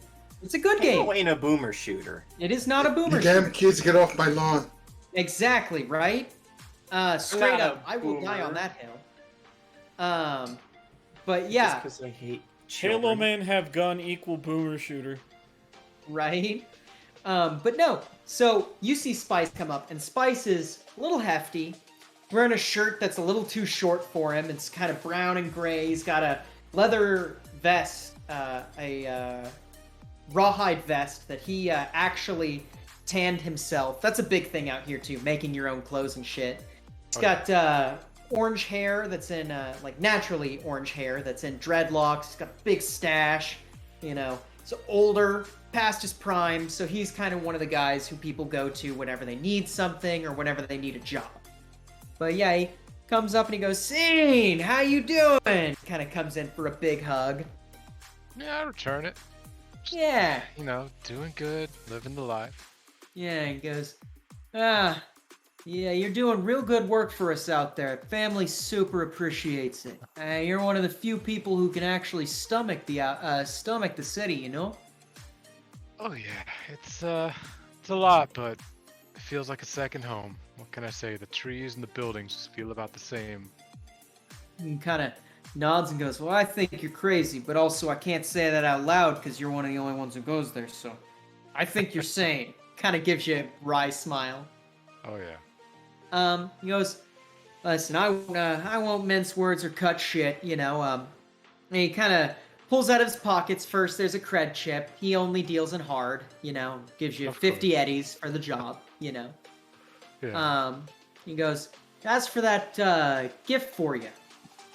He walks over to the he walks over towards where you guys keep your vehicles, right? Yeah. And over there, he opens up one of the garage doors, and you see an absolute beater of a van. You don't know how they got it here, and you're not sure if it can drive. He holds up a pair of keys, kind of on the one end of the keys is a spade, and on the other hand and then there's the key, right?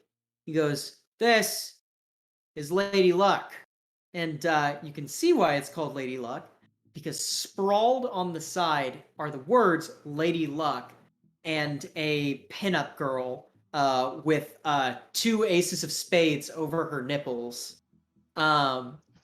Inside the van, there is a set of well-worn fuzzy dice. You look inside, there is both room for people and a fully functional radio slash wire access point. So over-air internet, and also it has an area where you can hardwire in. And it looks like it has extended choo-choo tanks. He goes, "We don't know what to do with it, because it is shit for forest driving. But we figure fresh set of wheels, maybe a new engine block, suspension's a bit dodgy, whatever. Probably better for the city anyway. So she's yours if you want it."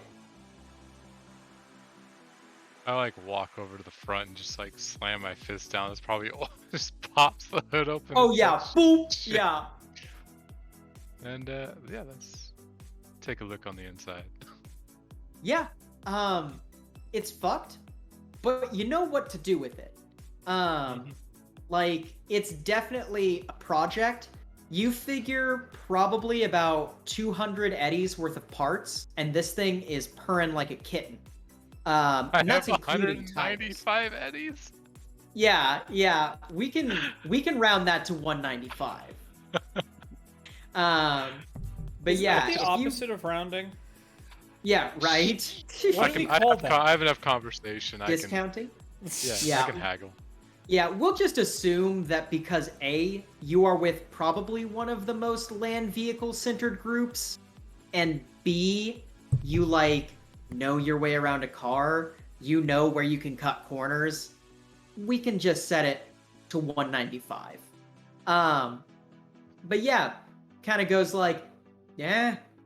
And you're like, you realize needs a new timing bell, like that's easy. Needs new hoses, that's easy. Pistons need recalibrated. So Time consuming, but free. What I can say here is, I can I go around and literally just everyone that has a vehicle or spare parts lying around, I'm like bartering away, and I'm telling them also like, hey, at this geolocation is a huge ass like walker Right. from the what'd you call them? The Holland Forestry Service. The Holland Foresters. HFC, yeah. From the HFC, you can get some, HFS. albeit worn, but better parts. I don't have the time for that. Yeah. Shit like that. I'm going around like just scavenging shit from people. Oh, absolutely. And yeah, you get all the parts, and within like an hour, you have the thing running. Like, fluids. Huh? Sorry, that was a mistake. Oh, you're good. Fluids, like, easy. You can get fluids for free here, including Chew 2. Like, all of the parts, you have either gotten the right part or jury-rigged the wrong part in the right way. This thing will run. Eat, will Yeah. run. So, yeah, you now have a running van, and it can fit your motorcycle in it if you. I was going to probably chuck that in there. Yeah. Yeah. At the cost of 2 passenger seats, it can take your motorcycle. Perfect. But yeah, so yeah, it says, shit. You know, I knew you were the right person to give this to, because I swear, all of us were looking this thing heads and tails, and we were like, man, the belts are too small because it's a city car, and the wheels are too small because it's a city car, and like sort of thing. I mean, with the right time and effort, we could make it a forest car, but I like it as a city car. Thank you. Kind of wrinkles his nose in a joking fashion and goes, all right, but yeah, well, we appreciate you having you here. You're more than welcome to stay for as long as you want, but you know, if you've got contracts, it's no love lost if you gotta go back. We'll say I probably just spend the night there. Why not? Yeah, hell yeah.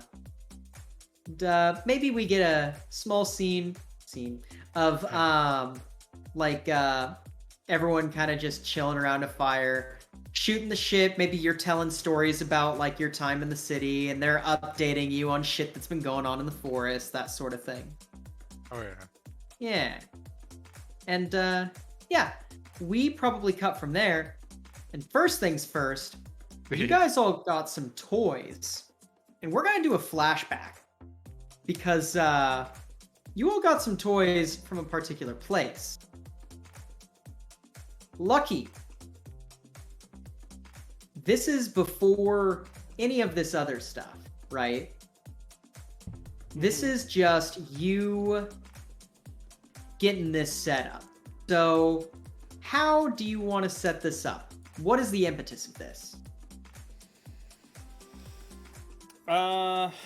Which part are you talking about? The job part or No, the night. Oh, the night market. Yeah. Let's see here. So, probably a couple days afterwards, looking at, you know, probably just looking at the bat and the rifle sitting in the corner.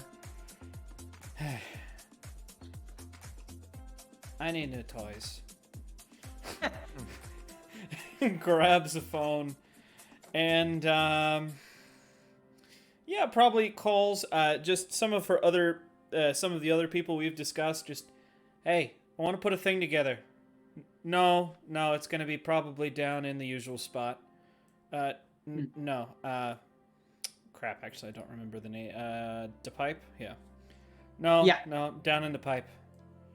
Not yet, but I'm putting it together as we speak. Mm-hmm. Oh, okay. Yep. Mm-hmm. And that probably repeats 3 or 4 times, along with probably talking, putting out word to a couple of, people we've worked with, so Belladontra, Herr Wolfgangster, people like that. Hey, putting a night market together. It's gonna be in the pipe. Warehouse, you know the one. Everybody uses it. Yeah.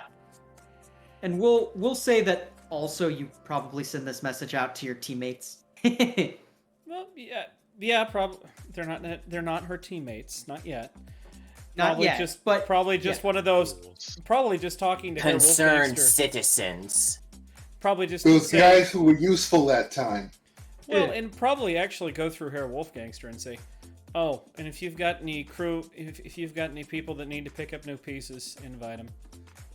Yep. Sorry, I thought we were actually going to do Scav first before this. Oh no, this is so that you can have the thing. The Okay. grenade launcher. Yeah. Yeah. So you get this this night market set up, right? And this is totally like, if anyone has seen, so one good example is what was that movie with Leonardo DiCaprio and The one with the bear that ate him? no, not The Revenant. Or that's not The Revenant. Anyway, you know what I mean. It had the guy who played the Joker. Fucking Heath Ledger. Yes, yes. I was about to say which one. Yeah, right? Anyway, it's a super kind of ghetto setup, right? Like, you guys are in a warehouse. There's stands set up, right? For everybody. Where basically there is a medical stand that is staffed by a dude who looks questionably like a doctor. And he also does cyberware. Dove, this is probably where you get your cyber eyes. Oh yeah. How jank of a Ripper Doc is he? He is... You know that one doctor from The Simpsons? Dr. Nick? Hello, Yes. I'm Dr. Nick. He is Hi, Dr. Nick. everybody. Yeah, he's very, like, broken English, like, Hold yes, on. no, you want the Sir. eyes, yes? Sir, calm down. You're going to give yourself skin failure. Yeah, he's very much like, I only have 2 left eyes. Shouldn't make a difference, like, sort of thing. You are this rare condition called bonus elopus, where skeleton try to jump out the body. There's a weapons vendor where, most likely, this is where Scene, you get your stuff, and also, Lucky, you get your stuff. He's an old cowboy type, kind of like the dude from Big Lebowski. Like, very just like, oh, I know exactly what y'all need. You know, this weapon right here fires bullets that are about the size of your head. And that is not an exaggeration. Like, sort of So thing. it's a bolter? Yeah, right? We call those elephant rifles in real life. Right? Except, yeah, you don't even need something that big. Ruin the trophy. Yeah, right? You call that a pocket gun. Or a hand cannon. It's no Vickers, but it'll do. Yeah, right. There's also someone who's here who looks like maybe they shouldn't be here. They're like an older woman who like has just a fuck ton of clothes. But like the second you start getting into it with her, she's like, oh no, I know the weaves in this. This is like very much like, this is the aerodynamic 2.5 version of a 1-inch weave of hyper Kevlar, like, you know, that sort of thing. Like, really knows her shit. Like, Granny's fucking not been crocheting, she's been military armamenting. You know what I mean? Oh yeah, I invite people to know what they're doing. Oh yeah. Eventually we'll get a music stand, guys. That'll be even better. Right? Let's see. There were 2 more stands. I know the Curio stand, but there was Hacker one more. Hank. Oh yeah, Hacker Hank. Yeah, Hacker Hank sets up shop. He's just vibing, right? She's like, hey guys, how's it going? Oh yeah, I've got some demons for sale if you need them, or black ice, or ice crackers, or whatever you need. I've got a lot of spares. Like, Dove's just got the fucking binds around his new eyes, you know. Don't take off for 2 hours and then apply these skincare drops. Yeah, eye care drops. yeah. And he's very much just like, oh wow, Dove, you look good. Good. I We'll settle on wouldn't good. I wouldn't know. I'm currently blind. Well then, it's too bad because you can't see the deals I'm trying to offer you on black ice. I'm kidding. I'm kidding. We can do business. He's pointing in a vague direction towards him, but it's completely wrong. And he's like, Yeah. the only black ice I trust from you is the kind that grows on the streets during winter. Hey, I'm a good hacker. Thank you very much. Oh, wait, that was a joke. Oh, that was a funny joke. Sorry. And kind of like shrugs, scratches the back of his head. And then you have a curio shop, an odds and ends shop.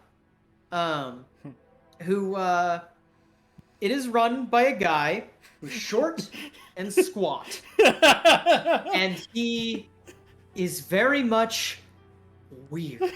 Some people might call this guys, I'm in this game now too. No, it's not greasy No. sweet. He's You know, some people may call this junk. Me, like, I call them treasures. not even that. Oh. He's like, yes, I have many good things for sale. things that I've dug up from places, things that I fuck. found in places. It's a human tricket. No, damn it. no, it's the mole from fucking Yep. I knew exactly where you were going with that. God yeah, damn it. yeah. He's got the fucking Oh. microscope goggles. Yeah, I was yeah. hoping it was Shambo. It's not Shambo. Shambo's a hard voice to do because it hurts. Shambo! Like fucking. Fucking hell. This is. God damn it. Yeah. So yeah, and you guys see a veritable who's who of low-level goons in your neighborhood. Hot, sexy goons are looking for work in your neighborhood. But yeah, so you guys kind of are shopping around. Yeah, does anybody interact with each other in any particular way? Oh, she didn't invite them. She had Herr Wolfgang invite them. She's not gonna. She's Yeah. gonna pretend they don't exist, and they probably don't Really? recognize her. They probably don't recognize her. Oh, that's true, because yeah, she looks completely different. And how does she look now?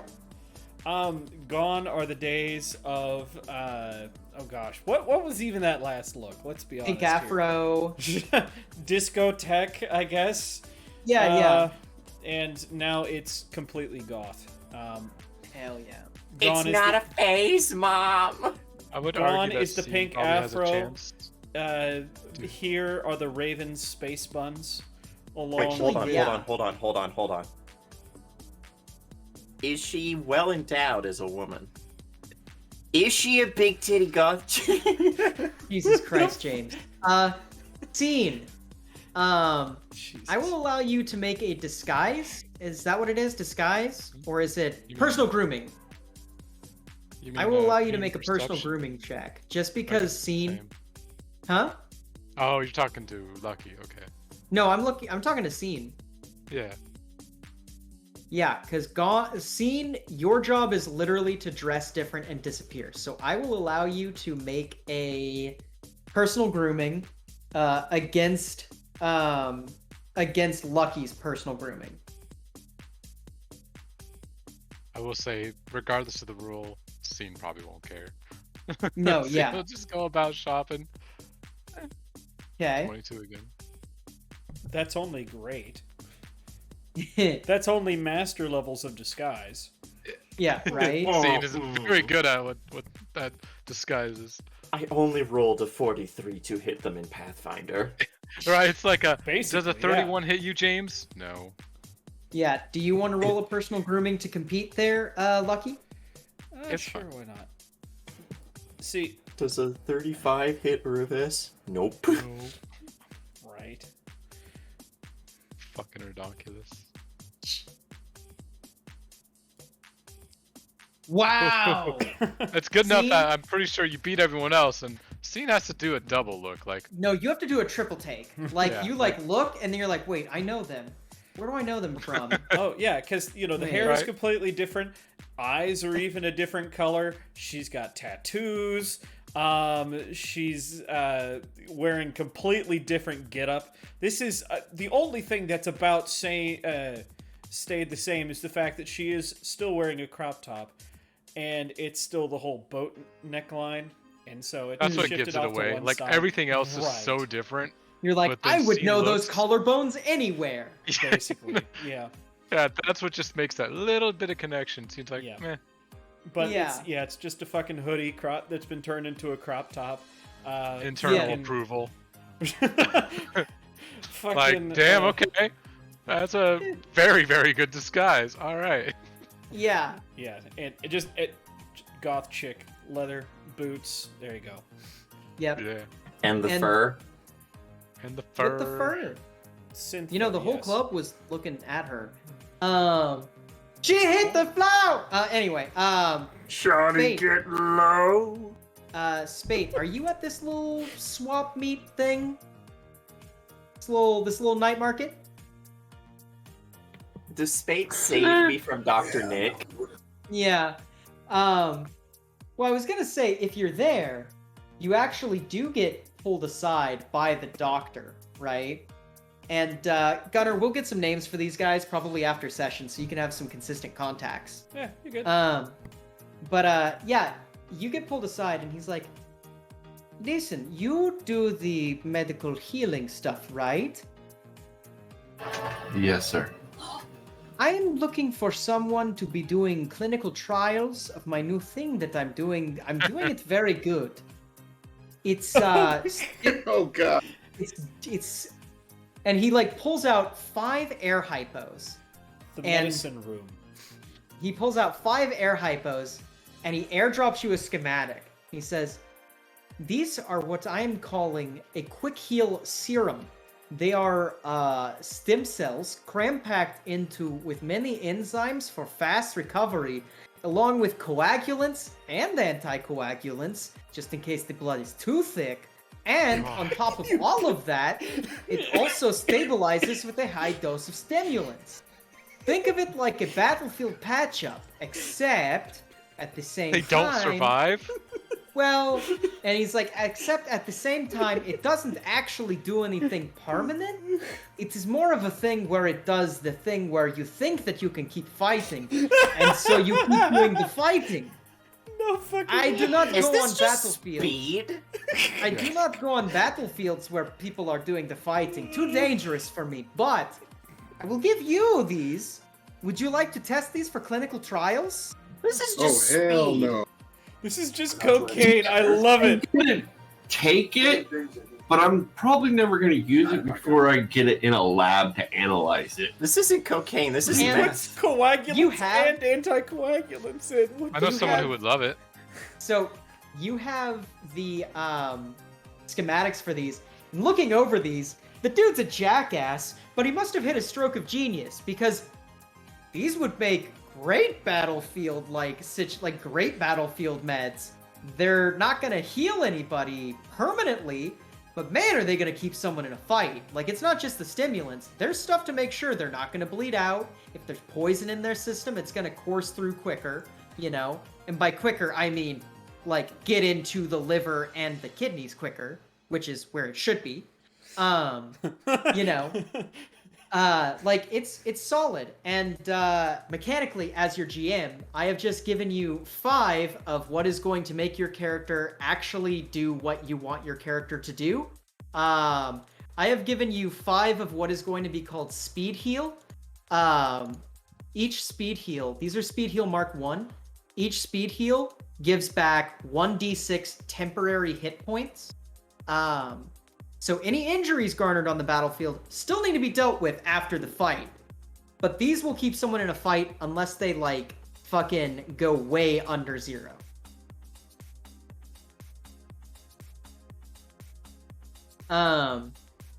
But Today I learned injecting with hypo of air does not clean out artery.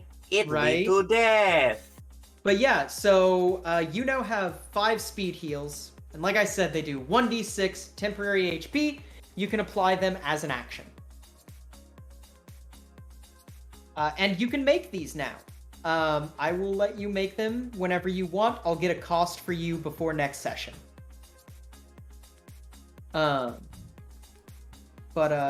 Yeah.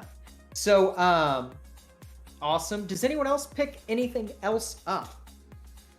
I've just got more arrows and a couple trackers. Nice. Devlin's just browsing. Sure. Maybe I you're was making actually gonna- contacts. I was gonna say that, like, after he gets his fucking new eyes, blind Dove gets, like, led over to Devlin, who's just like, "Hey, Devlin, you're one of those corpo types, right?" Yeah, you could say that. And he's like, "If I need to sue someone over these, you mind writing up that? Cause I think Quack over there might have given me something that I'm not sure those were eyes. I think one of them might have been a Kalamata olive." Oh, that sounds really bad. I'll see about getting you in contact with a good lawyer. Yeah. And And by good, I hope you mean cheap. yeah, and D for his part looks over at you, then looks over at that doctor, and looks back at you and goes, "Hey, that guy did my pinky. I had to replace my pinky." Yeah, I said I needed new eyes. He didn't And he even looks let at me you and goes, pick. yeah, he's like, oh, well, if you need those tuned up, I can try. I just hope he realized I meant cyber eyes and didn't give me like 2 pig eyes. he, Like I said, there were a bunch of olives next to all the eyes in his stand. yeah, and you see him like putting olives on his fingers, and then like on his thumb is an eyeball, and he's like, boop, boop, boop, boop. Oops, that is not right. Puts it back on the stand. And this is why I have no medical license. You know, Yeah, he would just get you the fucking lawyer from goddamn Simpsons. Better too. call Saul. No, Yeah. you mean the fucking. But your flyers here says no money down. Whoops. No, no, money down. money down. No, and by the way, here's the inside edge for you, Lucky. You know that this doctor on his face looks like an incompetent fucking quack. He's way better at this than what he lets on. He's hiding from some people. He definitely just wants to play dumb.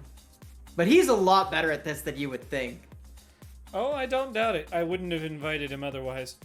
Exactly. We would have just Um, done without.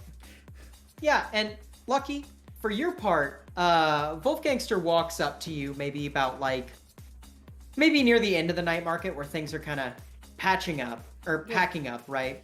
Kind of walks up, crosses his arms, and stands beside you and goes, shit, not a bad job. She just kind of nods, and then, all right, what was it we were talking about? It's not E. What now? Yeah, it is E-tilt. E-tilt. Now that's like it's a air hypo. It's Yeah. It's not the injection though. You can just take it as an inhaler. Yeah. Air hypos. So the way I am going to codify air hypos in this, I don't know if the book codifies them specifically in a particular way, but I'm going to say that they can be both injection or breathing, depending on what is convenient for the scene. Because it doesn't really matter, Right. you know? Yeah, but she'll pull out air hypo, take a. Yeah, I suppose it wasn't all that horrible. Kind of nods and goes, you ever need more clientele? Just let me know. This was a Kinda- good little test. I'll try. Yeah. And he's like, that's all I can ask. Kind of. Realizing it's a completely different voice. Oh yeah. Like, he just rolls with it, you know. Herr Wolfgangster understands reinventing yourself. This man is an albino who walks with the swagger of like a club owner. Like, Fair. if you think this man has not reinvented himself a couple times, you'd be dead wrong. But yeah, he's like, well, I'll shit. let you know in the next one, Ez. Yeah, that sounds good. I like that. Well, I gotta bounce. Hank's my ride, so Hank's gotta bounce. I'ma head out. Sort of thing. Right. Yeah. She just kind of And, shakes her head. Yeah. Yeah. Go ahead. And yeah, like the night market kind of packs up. You are kind of riding out the E-tilt, you know, like everything's super warm and fuzzy, which is nice. You know, if you heard music, you'd probably be dancing right now. It's a good time. She can do that too. Oh, for sure. My favorite part yeah, about so- building characters, they can dance and I can't. Oh yeah. I don't have to pretend to be good at that. Hell yeah. So yeah, what do you do with the rest of your night? We'll say that it closes out around like 8 o'clock. It's drizzling as per Amsterdam. Well, she's gonna do what she does every night. Continue scoping out haunts for Sam. Okay. Yeah, so you're Well, you're there's out a graveyard all night. over there. He wouldn't be Haunts there. is a weirdly appropriate word. But yeah. Tonight, I think you- you know where we go. Do I? Well, Vigil. this is Oh, phasmophobia yeah. now because Yeah, we're yeah, looking yeah, for yeah. his ghost. So you checked Sam's personal planner. and slotted for about 9 o'clock tonight. He has, for some reason, put Anne Frank Museum. And she's gonna hitch a ride and go to the Anne Frank Museum. James is left. Nope, there he is. Yeah. No, God damn it. Yeah. So you go, you get a ride to the Anne Frank Museum, and you see that there is a crowd of about. Oh, go ahead. I was gonna say, to those of you watching, we're not laughing because we think the Anne Frank Museum is funny. We're laughing because we knew what happened at the Anne Frank Museum recently. Yeah. Yeah. We definitely didn't do that. Don't put No. that shit on us. Put that shit on Daniel. Put that shit Hey, on Daniel. I didn't start the fire, remember? You We did, didn't James. start You the started the fire fire. to cause a distraction. Yes. Okay. I started a small fire, and you were the one that was like, kill the guards so they can't put it out. I'm guessing No? this is a Severovo thing. No, this is No. I've run New Amsterdam many times, just never codified it. I figured that the Anne Frank Museum burning down was an interesting enough thing that I kept it canon, along with a lot of other things that have happened in previous New Amsterdam games. Ah, And it definitely has some implications in this world, right? It's not never just said Hmm? to kill the guards. I'm just saying. Yes, you True. fucking did. No, that was not You were me. you jumped on Okay. one's back.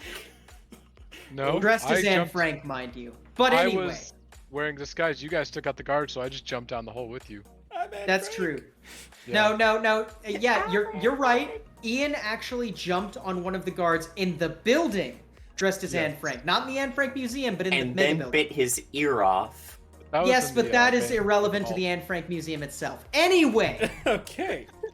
I will end this conversation right here. So, you get a ride Yep. to the Anne Frank Museum, and you know, just as well as everyone else in New Amsterdam, the Anne Frank Museum burned down. So you're not sure why Sam was going there. Also, it's probably not a great idea for her to be here, but she's here.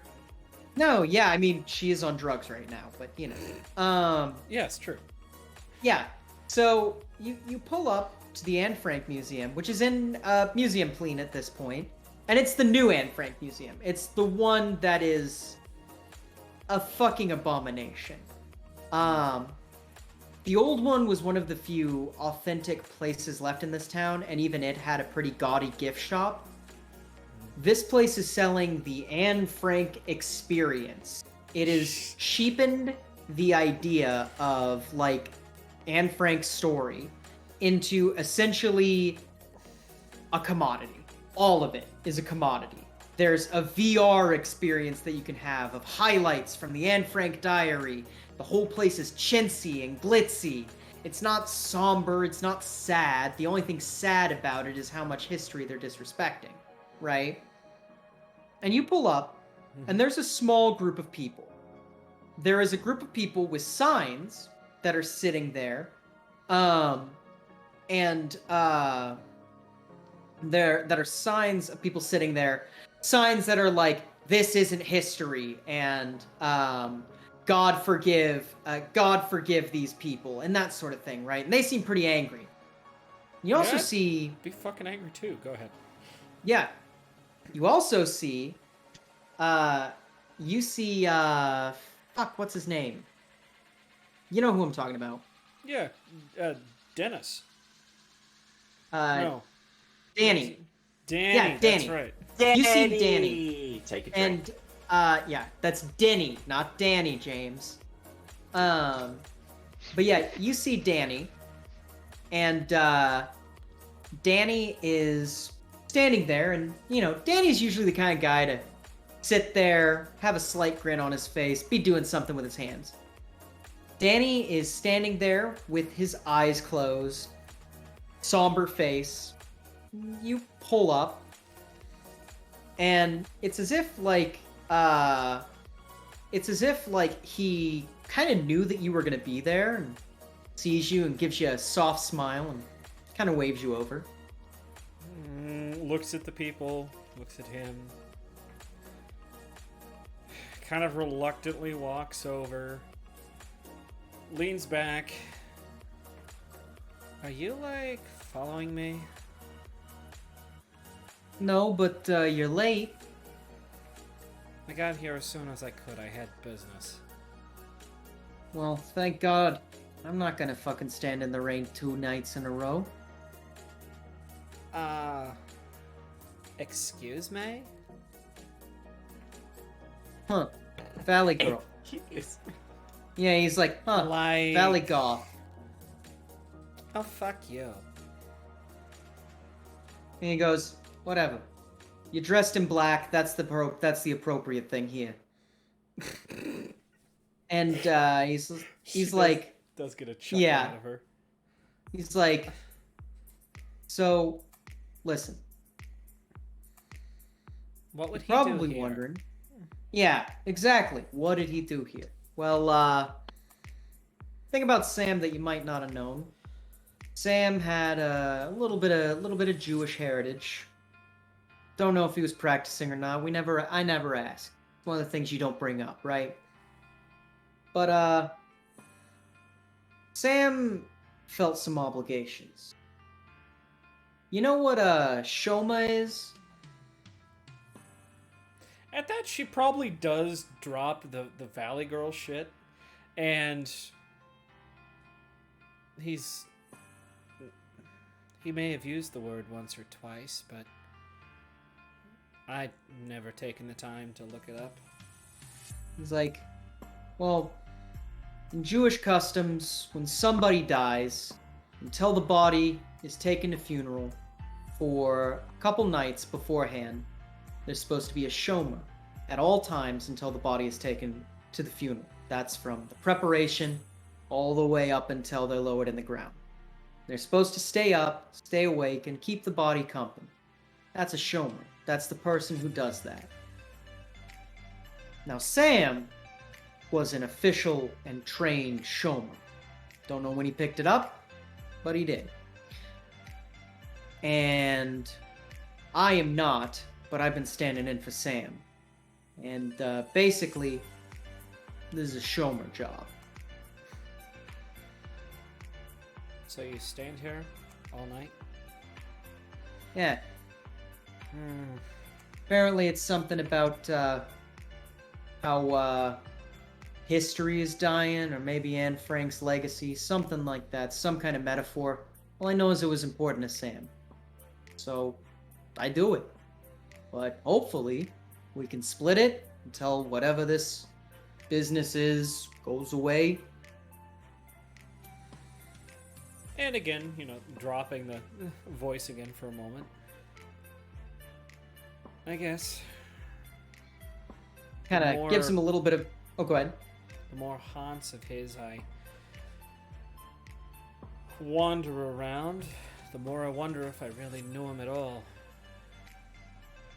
Yeah. Sometimes I wonder that myself. I've been filling out his wishes the last week, and you're not the only weird kind of oddball wish I had to fill out with the group of people. Wouldn't believe the places that man went, or the people that guy knew. Veritable fucking phone book. And at that, he kind of looks at you and he holds out an actual leather-bound book. It's small, looks well-worn. He says, this is Pocket Torah. It's in Hebrew. I don't know how to read it. I assume you don't know how to read it, but apparently we're supposed to hold on to this. Shomer that comes to relieve, they end up taking it. Do I know Hebrew? Hold on. I mean, honestly, if you were raised in New Amsterdam, that's a valid question. There is an entire, ethnically Jewish, neighborhood that, practices very fervently. So, that's a real language in New Amsterdam. Hebrew in, does Dimakshpi make a habit of using Hebrew? Yes, for codes and stuff. Yeah. Because as a fixer, she does know how to get along perfectly with 2 additional cultures in your area, as well as gaining a single language which you don't already know associated with each culture at skill level 4. Did So- you have that one yet? So that was the operator that let me use the night. I didn't have one before. Oh, could just, yeah. We could just Yeah, say, you can- yeah, You can pick up Hebrew. and just. I mean, I know enough to get Hebrew by. / Yiddish. Right. Mm-hmm. I know enough to get by. Yeah. He's like, well, you're doing better than me then. You Kind know, of hands you the book. yeah, and actually, Yeah. just looking at it, it's. You know, it was actually him that recommended picking it up. Ah, shit. Guy's got plans within plans. Fuck, I guess. Yeah, and kind of nods and goes, well, listen, I'm about 70 years old, which means I'm about 60 years too old for this rain bullshit. I'm gonna head home and try and eat some hot soup or whatever old people do. Kind of gives you a big smile. If I run into an issue and need to leave, I'm sure someone over in that little group could probably help you out. And kind of like points to the angry picketeers. all right. And yeah, she just kind of nods. And... It's not the first time I've had to pick up chores for Sam, even when he was around. Danny kind of shrugs and goes, well, you know, Sam was a man who understood delegation, I suppose. Sure. Yeah, and he's like, hey, keep safe, kid. Kind of Yeah, just kind of walks off. Yeah, walks off, gets in his car, drives off. And yeah, you stand there as Shomer. And what do you do as you kind of stand there? So at first, it's cold, it's wet. The E-tilt's probably still there, but isn't as fun as it was, and so... Yeah, because first now you're thing- at basically a funeral instead of, you know, anything Yeah. else. And so she actually takes another hit of E-tilt. Okay, Because right on. if we're sitting in the fucking rain, and, you know, might as well be warm, I guess. Yeah. And probably just kind of looking at the little group, looking at the building. I hope somebody burns this one down, too. Yeah. Oh, Honestly, not even a bad sentiment at this point. Right.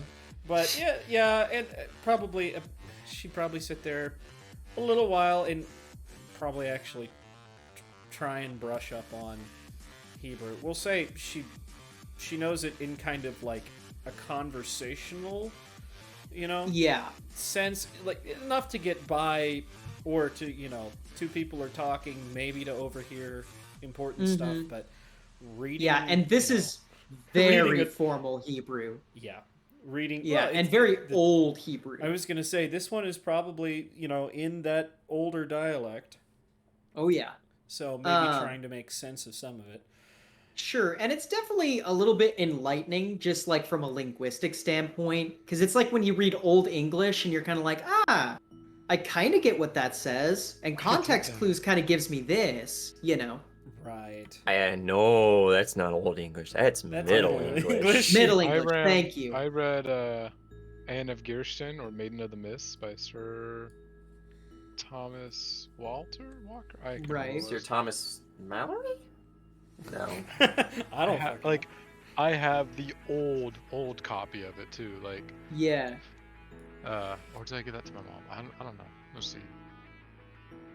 But yeah. I get you. Yeah, you stand there, and it's honestly a couple of hours. Walter Scott. Sorry. But yeah, you kind of pick up that, Shomers are supposed to stay there for like, I don't know, 3 hours at a time. It's been like 2.5 hours, right? Gotcha. And you have forgotten that there is something. Do you carry a purse? Yeah. With this outfit, You yeah. Sure. You have forgotten that there's something in your purse. Sam's old agent is in your purse. And Sam, being the old man that he is, has the ringer set on full plus vibrate. And it's the default ringer. Oh, Jesus Christ. It's just, yeah, digging around in the purse, kind of grabs it. What the fuck? Yeah, it's a number that is not in the contacts. Thinks about hitting the decline. Fuck it. It might be an interesting call. Yeah. Flips it. Yeah. Yeah. Yeah. Hits receive, puts it up to her ear. Oh fuck! Oh fuck! Thank God you picked up.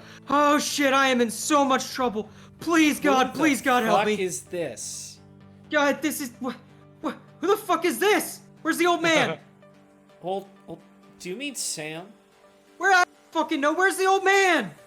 Old man. He said he would help me. You have 120 seconds to tell me what's going on, and then I'm hanging up. Kid, okay. Please God, let this not be the wrong number. Okay, so the old man, he came by my apartment. We talked for a little bit. He said if I ever wanted to get my act together, then I needed to call him. Well, this is the fucking time to get my act together. There are some guys, and they've got guns, and they got me in a place. This is my one phone call. I told them they need 150 eddies from me. I don't have 150 eds, and they said that I could call one person, and you are the old man is the only person I could think of. I don't have time for charity. No, please God, please. Click. I've sent a text. It's got the address, please. I don't want to die. Yep. Click. I have time. Wow.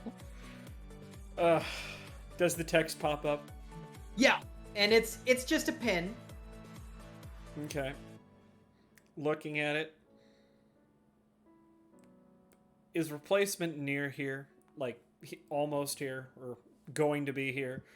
Yeah, it's like 15 minutes. In fact, they're probably pulling up. Like, maybe you're thinking about, do I go? Do I stay as a showmer? Do I go? And then, like, the car pulls up and an old lady, like, starts walking out with a black veil, and you're like, that's gotta be her. Yeah, and probably looks at the book, looks at the sky, the old lady, the phone. Fuck it. Guess take it as a sign. The stars have aligned. It's your lucky day, kid.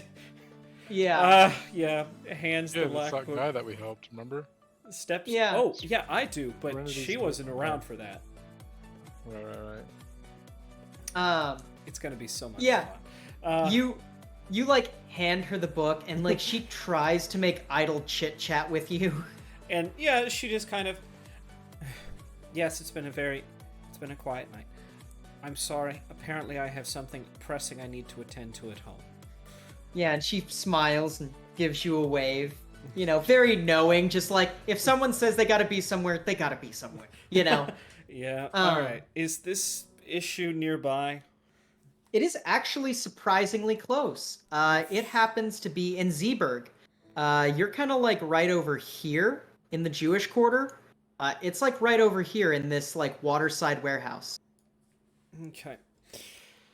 Yeah, I'm gonna hitch a ride. Okay. And yeah, we're and gonna get there's like a dropped off. rickshaw. Yeah. Oh, go ahead. I was gonna say get dropped off near, but guys with guns, she might as well bring her own guns. Yeah. So yeah, there's a rickshaw, and you get the rickshaw ride, and like we'll say it's petty cash. You have enough money in your pocket that it doesn't matter to your total whatever. Okay. But yeah, you get to this warehouse. The warehouse, the door is like tilted. And you like hear like, fuck, no, please, God, no. And you hear like, yeah, you poke your head in and you see that this guy has a blowtorch and he's just edging it closer to this fucking greasy looking kid's crotch. Oh, fuck. Poor kid. Hold Like, on. please don't! No, fuck, Hold on. please! Actually, let's see. I'm just thinking of how I want to do this. Sure. We'll assume Sam knows instantly how she wants to do this. Sam? Or not Sam, Lucky. Marcine. Oh, yeah. literally. I'm just thinking here for a second. Because ammunition. Oh, they want to play that game. All right, Yeah. let's play that game. She pulls out the Okay. grenade launcher, her new toy. Okay. Yeah, you pull out And- the grenade launcher. Do you announce yourself? Well, all right. How many of them are there? Because at this point, There's she's gonna two of them. She's gonna step out with the grenade launcher, and she's gonna point it at all three of them and go, "Hey, dumbbells." And, like, the one with the gun who's kind of like lounging in a chair chuckling at this shit. And you can instantly tell these guys, they may be rookies, but they're new human. Like, Yeah. they've got like the dome plate going on. They're not Borged out yet, but you can tell just by the tattoos and the LEDs they got going. These guys are new human. And, like the Pointing guy it with at the them. gun Yeah. looks and is like, "Oh Jesus!" sort of thing. And then the one with the blowtorch drops it.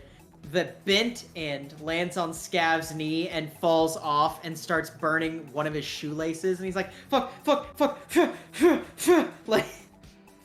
All right, I would get lost if I were the two of you. This is incendiary ammunition. I just gotta pull this trigger once, and all three of you go up. Are you fucking kidding me? Who are you? Shut up! I'm not talking to you. And he's like, huh.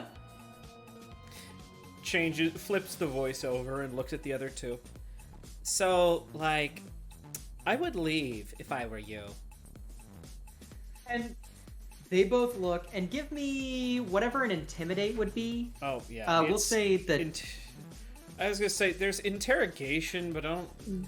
we'll call interrogation the side thing for intimidate. Honestly, Okay. Except, oh, Lucky, why'd you do this shit to me? Hold on. I'm what? gonna reload roll 20. It's not letting me pull open the. It's character your sheet. lucky Oh. day, little girl. Ha! Your lucky day, little girl. Okay. God. I'll shoot all three of them if I have to. What? She doesn't know this kid? No, she doesn't. I know. Just Jesus Christ. I got a new toy. I want to use it. True. So interrogation. Yeah. You can't really persuade someone while pointing the barrel of a heavy weapons at I think them. that's pretty persuasive, actually. Right. It's same either way. That's totally worth it. Yeah, one of the guys, like, the guy with the gun slowly sets the handgun down, like, raises his hand, like, "Look, lady, he owed us money. 10, We don't." 9. Okay, book it. And, like, fucking, they, like, run out the other door that you're not in front of. Right. Fucking ditch. Scav's fucking Shoes on fire. bootlace is, like, on fire right now. And yeah, she walks over all nonchalant like, and well, first she kicks the blowtorch aside, and Yeah. then she stamps on his foot to tamp out the fire. Yeah. Like, fuck. Huh. Yep, those are Oh. steel healed, by the way. Yeah, and he's like, "Oh, Jesus." Well, thank goodness he has steel-toed boots, right? Right. Just he's stamping like- on those boots and And to All give right. you a description of what this guy looks like at Yeah. this point, and giving us a refresher, kind of long, gaunt face, sallow, right? Long, stringy, greasy black hair. Right now, he's got like a cutoff tee with some like band logo on it. We'll say it's like he's got a Kitten Fit shirt on right now. No, he's got a Suicide Druid shirt on. suicide druid. Oh yeah. Yeah, he's got a Suicide man. Druid shirt on right now, and he's got like beat up leather pants, some fucking steel-toed boots, one of which is a little more charred than it started out. He's got a black eye. He's got a fat lip, and he is drenched in sweat. He doesn't look like he's been crying, but he's drenched in sweat, and he looks beat. Oh, and his arms covered in track marks. Old, new. Some old, some new. Okay. I was just basically, does he use, or were these guys making him use? That's what I was looking for. Looks like both. Oh, okay. Well, no. Actually, looks like just one. Looks like he used probably earlier today. Okay, that makes sense. Yeah. She knows what track marks look like. That's Oh, why yeah. she switched to the inhaler. Yeah. And just puts the reholsters the giant fucking grenade launcher on back, and we can say pulls out a pocket knife and starts to cut Sure. binds. Yeah, and he's got his arms are bound to him. Yeah, and It's like, oh shit. I Yeah, appreciate kind of- that. you mind explaining to me who the fuck you are and how you had Sam's number? He's like, my name's Scav, and Your name Yeah, the old is man. Scav. I'm maybe it's what I go by. Give me a name I can work with that isn't Scav.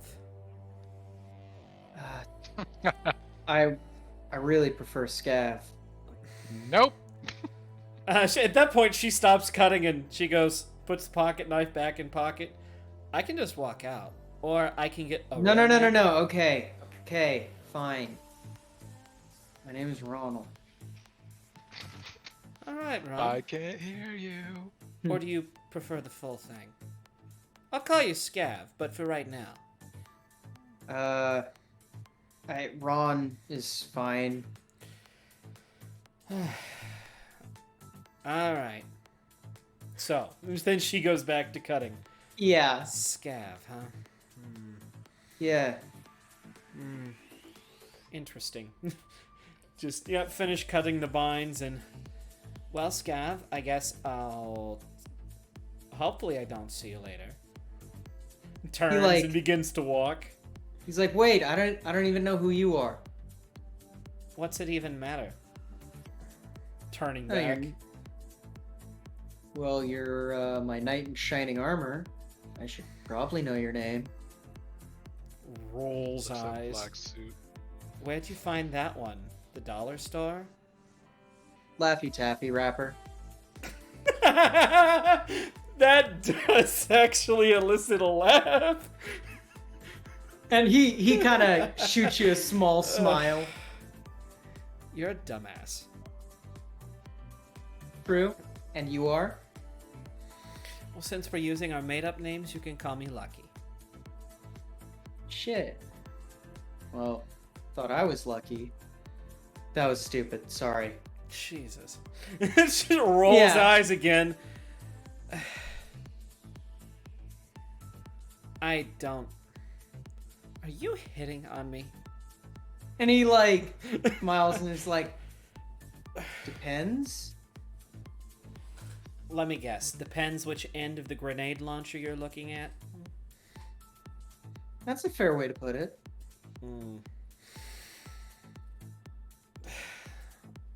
Alright, you're free. I have a feeling they're not going to want their 150 eddies anymore.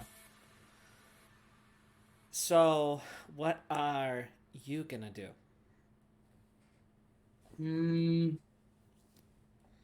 Go grab a bite to eat over at the ramen stand, get all my shit, and move into a van. Want to come with? Down by the river. And she just kind of looks and goes, hold on. You said you were looking for Sam. Is that the old man? Yeah. Yeah, he told me his name was the Bambino. I felt kind of stupid saying that, though. Oh, now you know how I feel saying scav.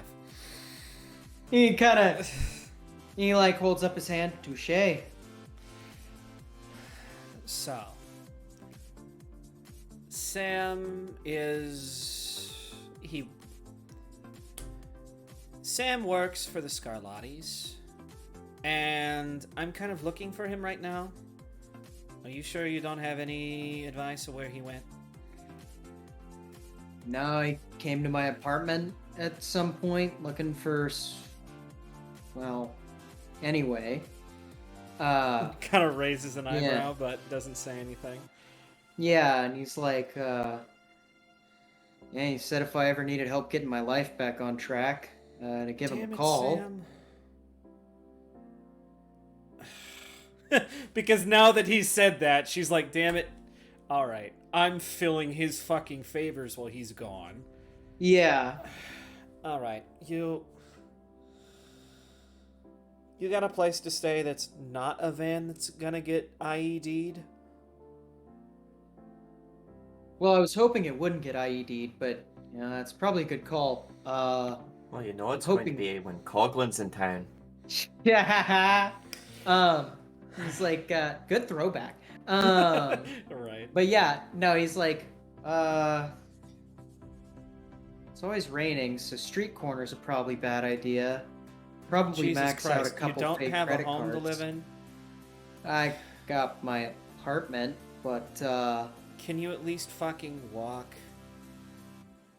Looking yeah, at I it. can walk. He's like standing up at this point. He's like, I can walk. All right. Follow me. She says, turning like- and walking out the door. He's like, shit, okay. Like, walks out. He's like, so are we getting married? Like, with just this big, stupid smile on his face. Just kind of. She doesn't even deign that just the response. She doesn't turn around. She just keeps walking and goes, "Do you want to sleep outside tonight?" Point taken. And Yeah. we probably would stop and get him food. He would actually. Yeah, go ahead. He would actually get you food, because you guys would stop by a ramen stand. He's not He'd paying. be like, no, I swear, best ramen in town. The guy uses actual pork bone. All right, and, fine, I'm buying. And he's like, no. Hey, Jiro. Who is the And one fucking- that can't even afford an apartment by himself without getting attacked? That can't Hold afford up. his own bail? No. Hold up. Watch this. Hey, Jiro. And like, dude walks up and he's like, and starts speaking like fluent Japanese at the guy. Nods and then, hey, and like goes, pours out 2 bowls of broth, 2 things of noodles, puts the works on the shit, moves it up.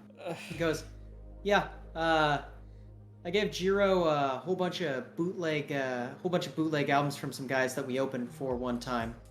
He owes me. And then he's like, walk and eat. All right, just one thing. And she actually takes she turns the voice modulator off. Now she doesn't. She just. Yeah. Yeah. At this point, she doesn't have any discernible accent or any. Yeah. You know. I fucking hate that thing. You open for somebody. You're in a band. Yeah, she says, grabbing the bowl and, walking into the rain.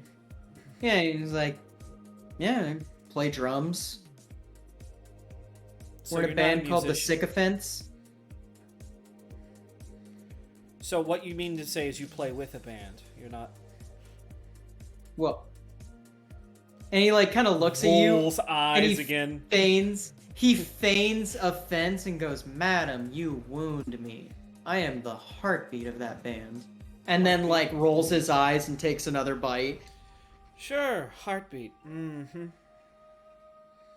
Yeah, he's like, "What? Listen, it's a metal band. It couldn't operate without me. Oh, think that okay. You think a So- Dr. Beats is gonna be able to fill my shoes?"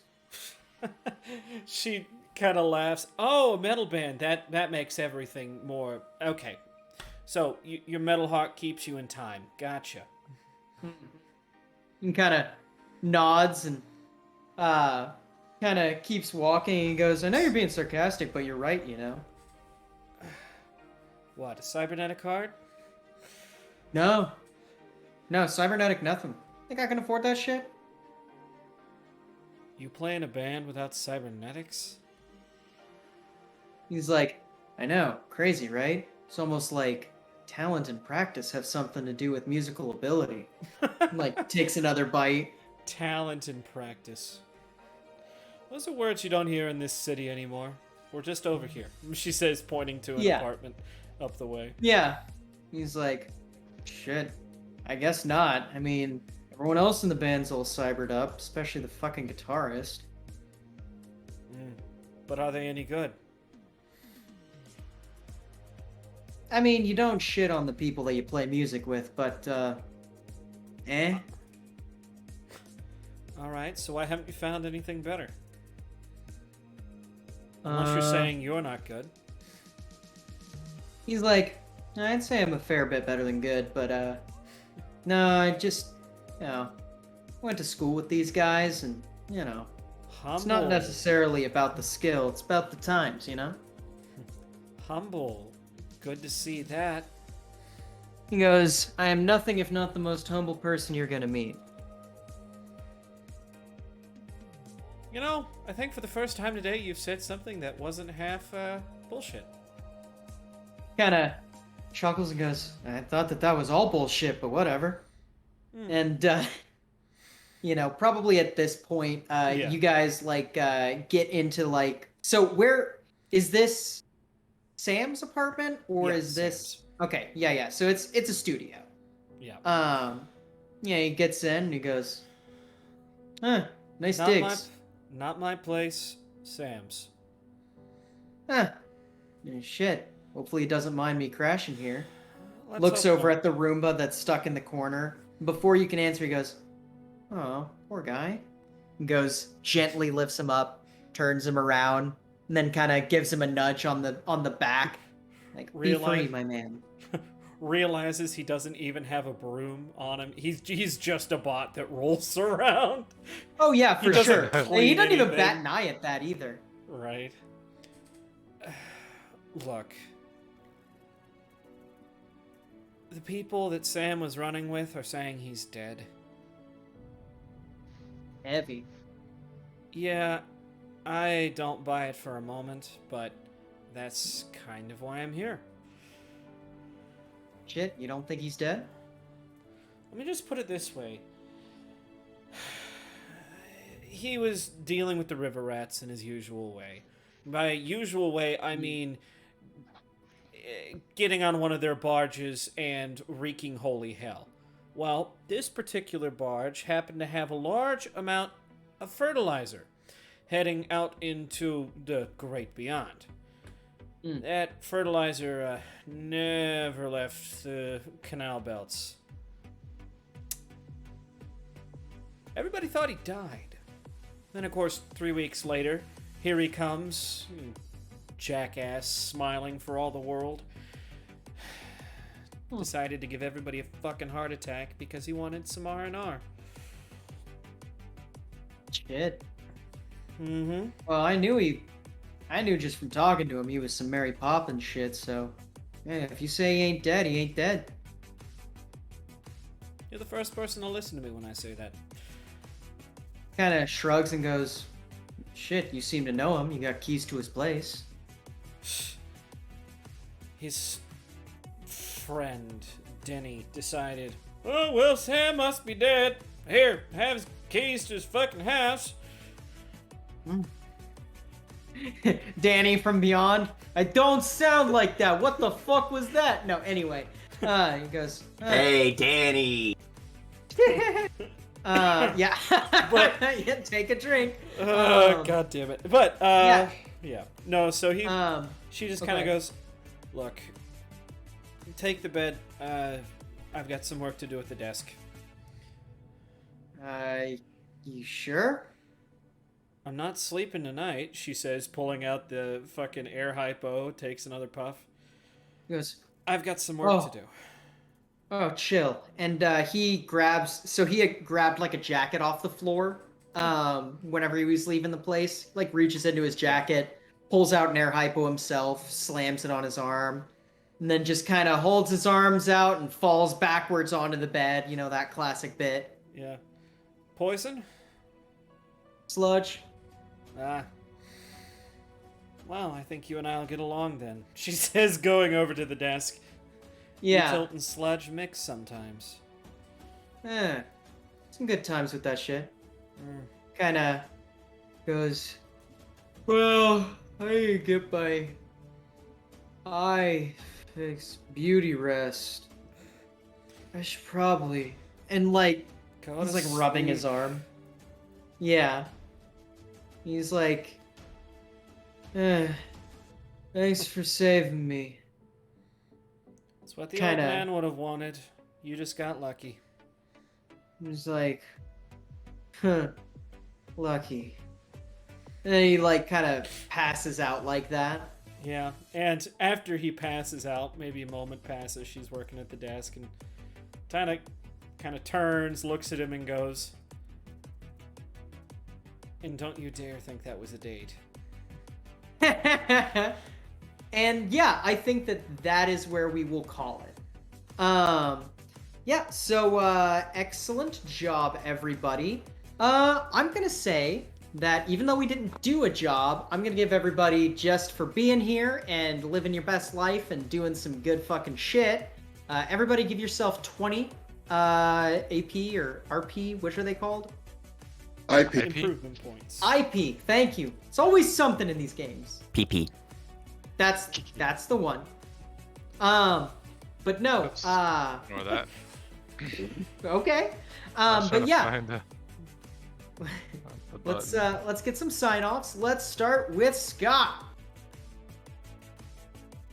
All right, that's my name. I forgot my own name. Yikes. What's in the name? Scott by any other name is just as Anduin. Yeah. Okay. So yeah, I am Scott. Yeah. Or other names that are kind of in my head at the time. Yeah. So Spat did his thing today. Now he's got to do research. What is it with me and research? I don't know. But hey, we got to figure out how to get Dad's stuff back. What else are we in? So Wednesday we got Hinch to Minch where Night is in a giant volcano fighting some weird people.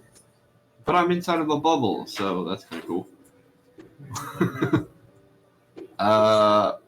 Tomorrow we got Cosmos where Anduin is in a dream and whatnot and wants to fight.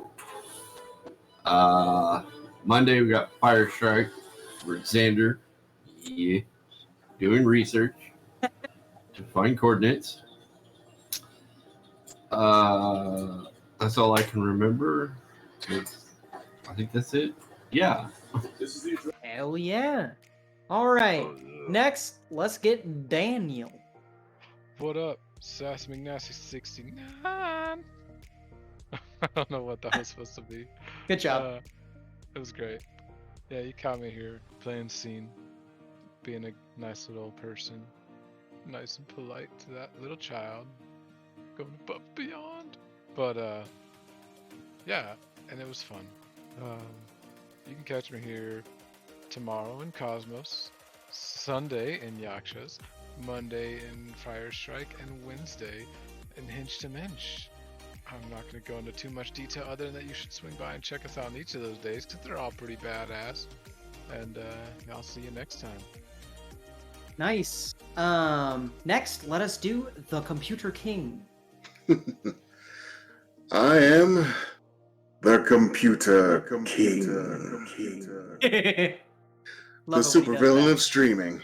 And yeah, I got an inside line from my assistant on my boss's replacement. We just have to make sure the boss needs replacing. So tomorrow I'm in Tales from the Cosmos. Sunday I'm in Yakshas, and Monday I'm in Fire Strike, the game that brought me to this crazy group of people. So, other than that, when I do have the time and energy to stream, I am streaming under the name The Computer King. Duh.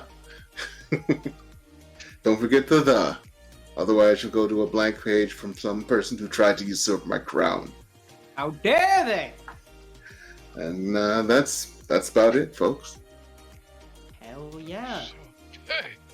Let's move on to Yames.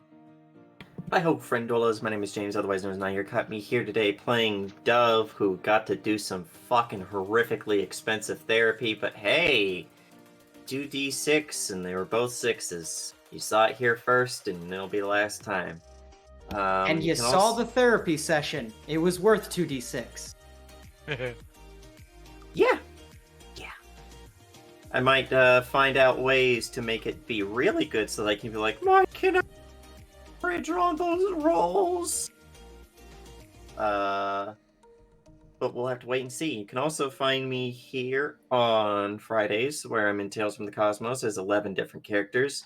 More to come.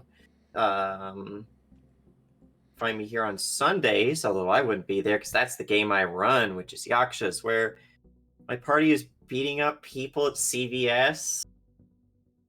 Just fucking grabbing cashiers by the neck of the head and whapping them into the fucking counter. Little And now they're in a butterfly. fight with... They're getting into fights with people God. called heretics. One of them has a fucking CRT monitor for a head.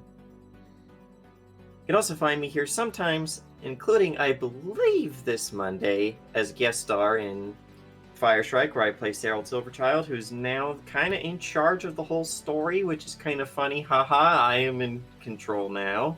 Fear me.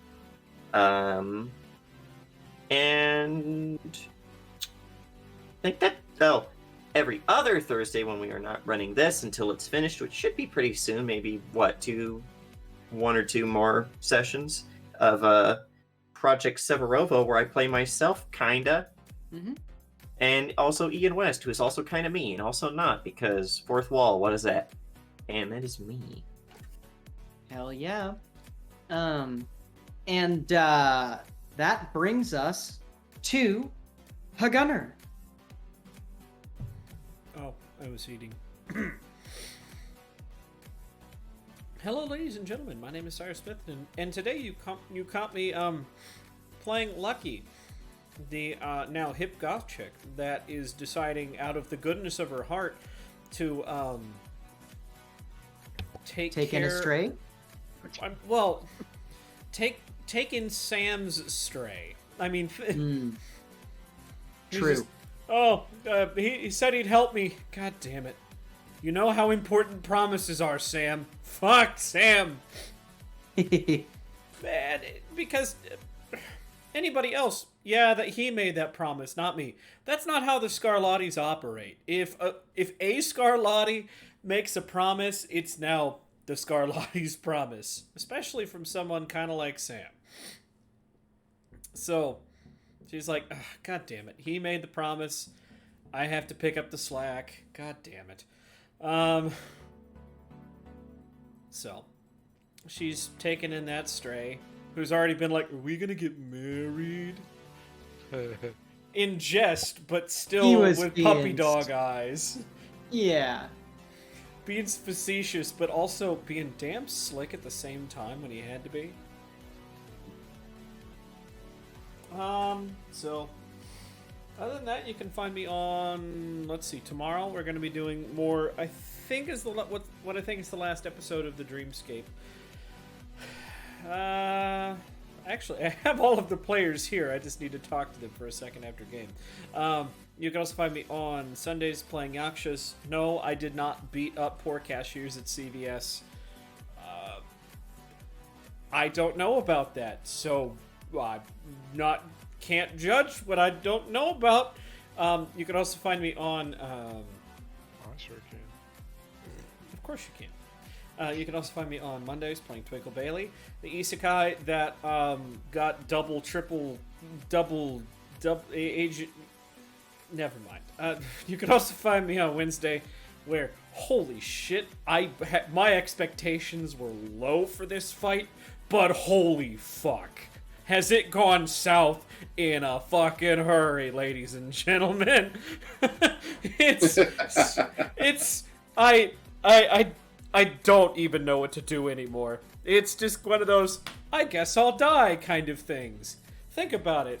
One player character versus the big bad evil guy, all on their lonesome. Yes, there are NPCs there, but they're not gonna help. Help. That's Good me. luck. All Good luck right. with that new character. And that leaves it to me. Hi, everybody. My name is Mike, also known as Win 5 Get 1 Free, and today you caught me running New Amsterdam, where I got to expand on everyone's personal lives outside of being a runner, because all of these people are something that is not just an Edgerunner, they are people. Yeah, so you can also catch me on Mondays where I play ex-Paralictor Burn Ward, who is... I'm getting hit by the yawn bug. Shit! No, powerful edge runners are called legit. Because they stop being edge runners. You know what? I kind of like them being called edgelords, though. Yeah. You can catch me on Mondays where I play ex-Paralictor Burn Ward, a Knight of Patella, a cop who is still fighting this lizard and doing the most damage out of anybody to this fucking thing, which is pretty cool. And then you can also catch me in Yakshas, where I play Frank, who does know that John Howler beat up a kid in a CVS, and is just disappointed. Not mad, he's disappointed. Yeah, those are me. Oh yeah, and every other Thursday I run the soon-to-be done with Project Severovo. Man, my brain has stopped working. I've been GMing all night. Been GMing for fucking 3 hours. Writing on shit for 4 hours. But yeah, where the series is coming to an end. Everyone can tell. Things are coming to a head. Is Alice a bad person? Anyway, Yes. if you are currently watching us on YouTube, thank you so much. We love you. But you also could be doing better by watching us on Twitch, you silly goose. Watch us at twitch.tv /pair_o_dice_theater.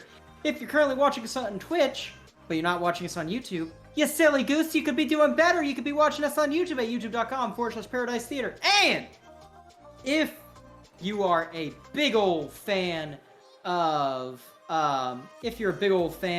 scheduling, the hot and sexy world of scheduling, that is, you're a big old fan of community interaction, and... Excuse me, sir. Would you happen to have any hot memes? That's what I was about to say, some hot memes!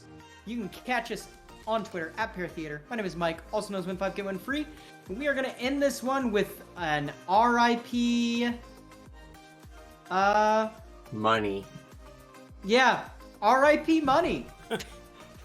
Oh, Money! money!